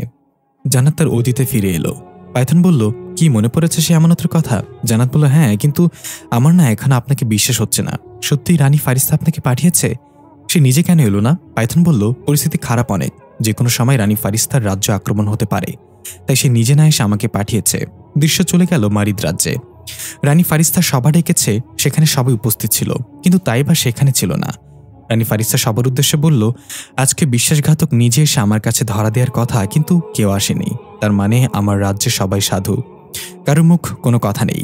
ফারিস্তা সবার দিকে একবার নজর দিয়ে বলল, ঠিক আছে, সুযোগ শেষ, এবার আমি খুঁজে বের করব বিশ্বাসঘাতককে, তারপর তাকে 2 ভাগ করে ফেলবো। এর মাঝে তাইবা ফারিস্তার আরাম করার কক্ষের সামনে থাকা প্রহরী জামার কলার ধরে টানতে টানতে রাজদরবারে এসে উপস্থিত হলো এবং তাকে ছুঁড়ে ফেলল ফারিস্তার পায়ের সামনে। সবাই হতবাক হয়ে তাকিয়ে আছে। ফারিস্তা তাইবাকে জিজ্ঞাসা করলো, এসব কি তাইবা, কি হচ্ছে এখানে? তাইবা বলল, মহামান্য রানী, আপনার কষ্ট করে বিশ্বাসঘাতক খোঁজা লাগবে না, আমি তাকে আপনার পায়ের কাছে এনে দিয়েছি। রানী ফারিস্তা পায়ের কাছে থাকা তার দিকে তাকিয়ে দেখল কেমন যেন এক ঘোরের মাঝে আছে সে, তার চেহারায় ধরা পড়ার বিন্দুমাত্র ভয় নেই, সে যেন নিজের মাঝে মজুদ নেই, তার চোখে কোনো অভিব্যক্তি নেই। ফারিস্তা বলল, সে তো আমার কক্ষের বাইরে থাকা একজন প্রহরী, সে কিভাবে বিশ্বাসঘাতক হতে পারে? কি প্রমাণ আছে তোমার কাছে? তাইবা ফারিস্তার দিকে তাকিয়ে ভাবতে লাগলো কিছুক্ষণ আগের কথা। তাইবা তাড়াতাড়ি করে ডাইনির কাছে এসে বলল, এই বুড়ি, আজকের মধ্যে যদি বিশ্বাসঘাতক ধরা না পড়ে তাহলে ফারিস্তা নিজে নেমে যাবে বিশ্বাসঘাতক খুঁজতে, আর ফারিস্তা যদি নেমে যায় তাহলে আমাদের ধরা পড়তে বেশিক্ষণ লাগবে না, এখন কি করা যায়? ডাইনি বলল, এ তো মহা মুশকিল, তাহলে কাজ কর, তুই নিজেই বিশ্বাসঘাতককে তার কাছে নিয়ে যা। তাইবা বলল, যা বলার পরিষ্কার করে বলো। ডাইনি বলল, একজনকে নিয়ে আমার কাছে, তাকে আমি কিছুক্ষণের জন্য সবকিছু ভুলিয়ে দেব, কিছুক্ষণের জন্য তুই যা বলবি সে তাই শুনবে, তার উপরে এই জাদুর প্রভাব কাটার আগেই ফারিস্তার সামনে তাকে বিশ্বাসঘাতক হিসেবে হাজির করবি, আর তার মাথার একটা কথায় আটকে দিবি, আমি বিশ্বাসঘাতক, আমাকে মেরে ফেলো। তবে একটা শয়তান আসতে বলল, বা কোনো গাছের পাতা খাস যায়, দিন দিন এত বুদ্ধি হচ্ছে তোর মাথায়, আমি এখনই কাউকে নিয়ে আসছি, বিশ্বাসঘাতক ধরা পড়ে গেলে আর ফারিস্তা এটা নিয়ে ভাববে না।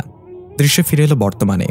তাইবা বলল, রানী ফারিস্তা, আমি তাকে জঙ্গলের একটা ভয়ঙ্কর গুহার দিকে যেতে দেখেছি এবং তার পিছু নিয়েছিলাম, সেখানে গিয়ে আমি সেই 30 জন মানুষের মাথাবিহীন শরীর পেয়েছি, সে সেগুলো খাচ্ছিল এক একটা করে। ফারিস্তা এটা শুনে ওই প্রহরীকে জিজ্ঞাসা করলো, তাইবা যেটা বলছে এটা কি সত্যি? প্রহরী বলল, আমি বিশ্বাসঘাতক, আমাকে মেরে ফেলো। তাইবা বলল, সে নিজের মুখে স্বীকার করেছে, তাকে এখনই মৃত্যুদণ্ড দেওয়া হোক। ফারিস্তা বলল, না, এখনো নিশ্চিত না আমি, আমাকে সেখানে নিয়ে চলো যেখানে সে 30 জন মানুষের শরীর লুকিয়ে রেখেছে।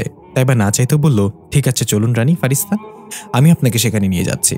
ফারিস্তা অন্যান্য প্রহরীদের নির্দেশ দিল তাকে কারাগারে নিয়ে যেতে ফিরে আসার আগ পর্যন্ত। প্রহরীরা তার দিকে এগিয়ে আসলে তাকে ধরার জন্য তাইবা সুযোগ বুঝে প্রহরীর চোখে চোখে রেখে কিছু একটা ইশারা করলো। এ থেকে বুঝতে পারি যে সম্পূর্ণ এখন তাইবার নিয়ন্ত্রণে আছে। তাইবার ইশারা পাওয়ার সাথে সাথে সে হিংস্র হয়ে একজন প্রহরীর তরবারি কেড়ে নিয়ে রানী ফারিস্তার উপর আক্রমণ করলো। তাইবা বিদ্যুৎ বেগে গিয়ে ফারিস্তার উপর আক্রমণ হওয়ার আগেই তার ঘাড় থেকে মাথা আলাদা করে ফেলল।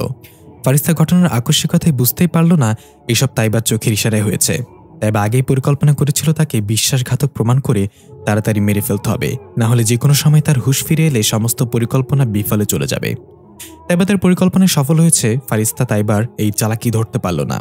তাই ফারিস্তা ভেবে নিল তাইবা তাকে বাঁচিয়েছে। তাইবাকে ধন্যবাদ দিয়ে জড়িয়ে ধরে বলল, আমি জানি তুই সকল বিপদে আমার সামনে ঢাল হয়ে দাঁড়াবি। তুই আমার অনেক চিন্তা দূর করে দিছিস বিশ্বাসঘাতককে নিজ দায়িত্বে প্রকাশ করে। তাইবা বলল, তোর পিঠ পিছনে যে এমন বিশ্বাসঘাতকতা করবে আমি তাকে এইভাবেই মাথা আলাদা করে ফেলবো। তোর মতো রানী অমর হোক। ফারিস্তা খুব খুশি হলো এবং একসাথে রাতের খাবার খাওয়ার জন্য তাইবাকে আমন্ত্রণ করলো। তাইবা হাসি মুখে তা গ্রহণ করলো। দৃশ্য চলে এলো ঘোল রাজ্যে। রাজা দিমিত্রি পাইথনের নেতৃত্বে একটা ছোট সৈন্যদলকে পাঠালো মারিদ রাজ্যে আক্রমণ করার জন্য। এই আক্রমণ হবে শুধু ফারিস্তাকে ভয় দেখানোর জন্য। এরপরেও যদি সে আপোষ না করে তাহলে চূড়ান্ত আক্রমণ করা হবে। পাইথন তার সৈন্যবাহিনী নিয়ে রওনা হলো। এর মাঝে অধিকাংশ সৈন্য পাইথনের বাধ্যগত। কিছু সৈন্য আছে যাদের কাছে এখনও পাইথনের বাণী পৌঁছায়নি। হঠাৎ ঘোড়ায় চড়ে পাইথনের সেই সবচেয়ে বিশ্বস্ত সৈনিক এসে পাইথনের কানের কাছে একটা খবর দিল। খবরটা শুনে পাইথনের চোখ বড় বড় হয়ে গেল। পাইথন সবার উদ্দেশ্যে বলল, তোমরা মারিদ রাজ্যে প্রবেশ করার গোপন পথের সামনে গিয়ে অপেক্ষা করো, আমি সময় মতো পৌঁছে যাব। দৃশ্য চলে এলো পৃথিবীতে। দেখা গেল জান্নাতের বাসা থেকে পাইথন বের হয়ে যাচ্ছে পুতুলটা হাতে নিয়ে, মুখে তার পৈশাচিক হাসি। আজকে ভোরে তালিফ আর জিজা জগিংয়ে বের হয়েছে। জিজা তার শক্তি ব্যবহার করে রকেট গতিতে সবার আগে মাঠে এসে বসে বসে গুনগুন করে গান গাইতে লাগলো। প্রায় 10 মিনিট পর দৌড়ে হাঁপাতে হাঁপাতে তালিফ এসে বলল, এটা কিন্তু ঠিক হলো না জিজা, জগিং এভাবে হয় না, ধীরে ধীরে দৌড়াতে হয়। জিজা বলল, আচ্ছা আমি যদি এই গতিতে দৌড়াই তাহলে মারিদ রাজ্যে পৌঁছাতে কতদিন লাগবে? তালিফ বলল, সেটা জেনে তোমার কাজ কি? তোমার মা যখন তোমাকে অনুমতি দিবে তখন তুমি যেতে পারবে, তার আগে না, বুঝছো? জিজা বলল, কিন্তু আমাকে কয়েকদিন যাবৎ অনেক টানে মারিদ রাজ্য। আমার মনে হয় কেউ আমার জন্য অপেক্ষা করছে। সে আমাকে ডাকে প্রতিনিয়ত, আমার কাছে সাহায্য চায়। তালিফ ধমক দিয়ে বলল, চুপ, এইসব শুধুই তোমার মনের ভুল। আমার কাছে বলছো, তোমার মায়ের কাছে এসব কথা বলো না, তাহলে অনেক রাগ করবে। জিজা বলল, তোমার কি আমার কাছে কিছু লুকাচ্ছ ছোটবেলা থেকেই? তালিফ কথা ঘুরিয়ে পকেটে একটা চকলেট বের করে বলল, হ্যাঁ, এটা লুকাচ্ছিলাম, তবে কারো যদি না লাগে তাহলে আবার লুকিয়ে ফেলি। জিজা বলল, এই না না, আমার লাগবে।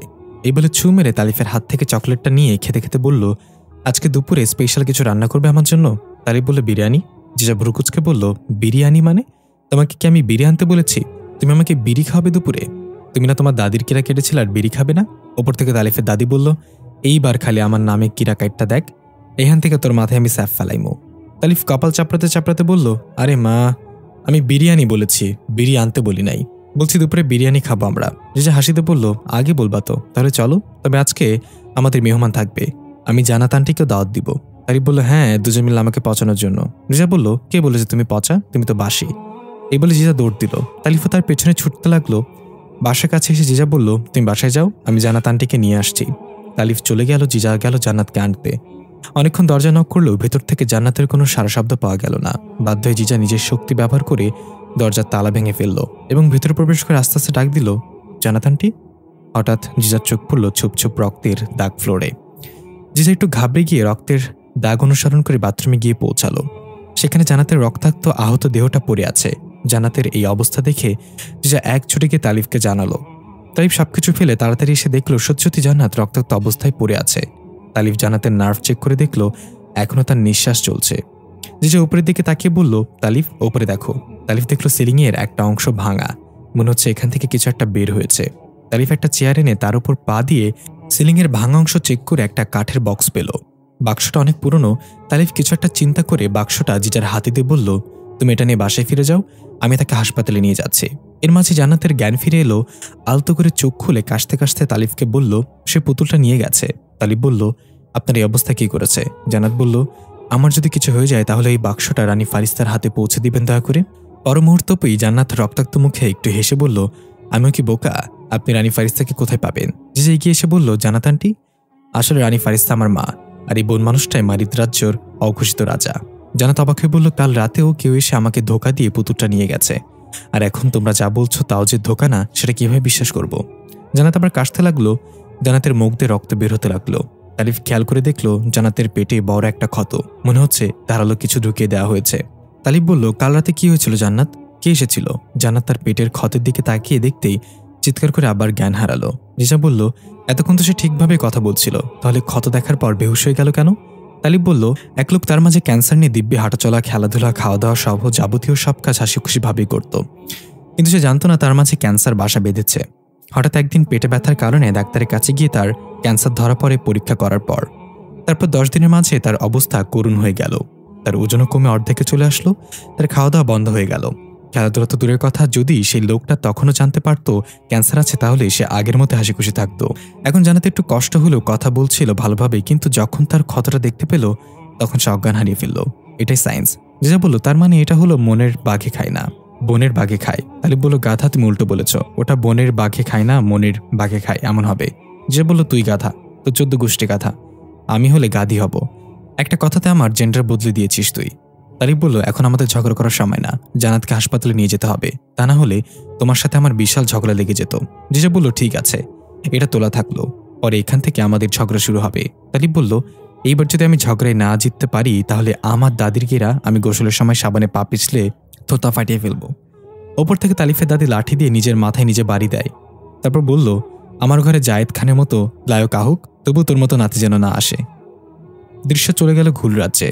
পাইথনের চেহারা রাগে অগ্নিশর্মা হয়ে গেছে। হনহন করে হেঁটে একটা ঘরের দরজায় নক করল। একটা বুজুর্গ বের হয়ে আসলে পাইথন বলল, ডালিয়া কোথায়? এর মাঝে ডালিয়া ভেতর থেকে বের হয়ে এসে বলল, পাইথন তুমি? তোমার তো এখন মারিত রাজ্যের যাত্রা করার কথা। পাইথন ডালিয়ার হাত ধরে টেনে নিয়ে যেতে লাগলো রাগী চোখে। ডালিয়া বলল, কি হয়েছে, এভাবে টানছো কেন? পাইথন ডালিয়া কিনে একটা নির্জন জায়গায় গিয়ে বলল, তোমাকে আমি না করেছিলাম এটা করতে, আমার কথা কেন শুনলে না? ডালিয়া কিছু না বোঝার ভান করে বলল, তুমি কি বিষয়ে কথা বলছো? আমি তো কিছুই বুঝতে পারছি না। পাইথন রেগে ডালিয়াকে গলা চেপে ধরে গাছের ডালের সাথে লাগিয়ে বলল, আমার সাথে কোনো চালাকি করার চেষ্টা করবে না। তুমি রানী ফারিস্তার আমানত আনতে কেন গিয়েছ? ডালিয়া বলল, তুমি এটা নিশ্চিত কিভাবে যে আমিই করেছি? পাইথন বলল, কারণ সেদিন আমাদের কথোপকথন শুধু তুমিই শুনেছিলে। দৃশ্য চলে গেল সেদিন, যেদিন ফারিস্তার পাইথন পাহাড়ের চূড়ায় দাঁড়িয়ে কথা বলছিল। ফারিস্তা বলল, পাইথন, আমি বলবো না তোমাকে আমার অধীনে কাজ করো, আমি চাই তুমি আমাকে এই যুদ্ধে সাহায্য করো, এটা তোমারও প্রতিশোধ। পাইথন বলল, আপনি একজন যোগ্য রানী, আমার ভালো লাগবে আপনার সাহায্য আসতে পেরে। হুকুম করেন কি করতে হবে আমাকে? ফারিস্তা বলল, আগামীকাল নিশ্চিত রাজা দিমিত্রি মারিদ রাজে তোমাকে পাঠাবে ছোটখাটো একটা আক্রমণ করতে, আর তুমি এই নাটকটা শেষে পৃথিবীতে যাবে জান্নাত নামের একটা মেয়ের কাছে। তার কাছে একটা পুতুল আছে, সেটা এনে তোমার কাছে রাখবে। আমার মনে হচ্ছে কেউ জিজাকে লক্ষ্য করছে। পাইথন বলল, সেই পুতুলের সাথে জিজার সম্পর্ক কি? ফারিস্তা বলল, তুমি তো জানোই জিজার শরীর রাক্ষসের গারকুনের অস্তিত্ব রয়েছে, কারণ সে তার জন্মদাতা। তাই আমি সবার আগে জিজার মাঝে থাকা গারকুনের অস্তিত্ব একটা পুতুলে বন্দি করে দিয়েছি। এখন জিজার মাঝে যেটুকু আছে সেটুকু ভালো শক্তি। যদি কোনোভাবে ওই পুতুল কোনো খারাপ শক্তির হাতে চলে যায় তাহলে সে জিজার মাঝে আবার সেই রাক্ষসী মনোভাব জাগিয়ে তুলবে। আমি চাই আমানতকারী বদল করতে। এখন জান্নাত খুব ভালোভাবে এটা রক্ষা করেছে এত বছর, কিন্তু এখন পরিস্থিতি খারাপের দিকে যাচ্ছে, যে কোনো কিছু ঘটতে পারে। তার আগে ওই পুতুলটা তোমার কাছে নিয়ে এসো, অন্তত কেউ শক্তি দিয়ে এটা কেড়ে নিতে পারবে না। পাইথন সবসময় বলল, আমি বুঝতে পারছি জিজার মাঝে এমনিতেই এত শক্তি, আর যদি রাক্ষসী শক্তিও চলে আসে তাহলে ও সবাইকে বিনাশ করে ছাড়বে। ফারিস্তা বলল, হ্যাঁ, আর সবচেয়ে বড় কথা হলো ওই রাক্ষসী শক্তির প্রভাবে জিজা অতীতের সবকিছু ভুলে যাবে, সে আমাকেও চিনবে না। পাইথন বলল, ঠিক আছে রানী ফারিস্তা, আমি এই নাটকটা শেষ করে পৃথিবীতে যাব, আর এই আমরা দুজন ছাড়া কেউ জানবে না। ফারিস্তা ঘাড় কাত করে পাইথনের আড়ালে তাকিয়ে বলল, কিন্তু মনে হচ্ছে আরো একজন জেনে গেছে এই কথা। পাইথন পিছনে তাকিয়ে বলল, পাথরের আড়ালে কে? বের হও। দেখা গেল ডালিয়া ধীরে ধীরে বের হয়ে আসলো পাথরের আড়াল থেকে। ফারিস্তা এক ঝটকায় ডালিয়ার গলা চেপে উঁচু করে ফেললো এক হাতে। ডালিয়া পা ছটফট করতে লাগলো। পাইথন বলল, রানী ফারিস্তা তাকে ছেড়ে দিন, সে আমাকে খুঁজতে এখানে এসেছে, আমি তাকে চিনি। ফারিস্তা বলল, তাকে জিজ্ঞাসা করো সে কেন এসেছে এখানে, আর লুকিয়ে আমাদের কথা শুনছিল কেন? পাইথন ধমক দিয়ে জিজ্ঞাসা করলো, ডালিয়া কেন এসেছো এখানে, আর এসেছিলে যেহেতু তাহলে লুকিয়েছিলে কেন? ডালিয়া কুরাতে কুকরাতে বলল, তোমাকে সৈনিক প্রশিক্ষণ কেন্দ্রে না পেয়ে খুঁজতে খুঁজতে চলে এসেছিলাম এখানে, কিন্তু তোমরা কোনো গুরুত্বপূর্ণ বিষয়ে কথা বলছিলে তাই বিরক্ত করতে চাইনি, ভেবেছিলাম তোমাদের কথা শেষ হলে বের হবো। পাইথন বলল, কতবার বলেছে আমার পিছু করবে না, রানী ফারিস্তা তাকে ছেড়ে দিন, আমি বলছি সে কাউকে কিছু বলবে না। ফারিস্তা তাকে ছেড়ে দিয়ে বলল, পাইথন তোমার কথায় ভরসা করে তাকে ছেড়ে দিলাম, তাকে বুঝিয়ে বলো এসব কথা যেন কারো কানে না যায়, আমার এখন যেতে হবে।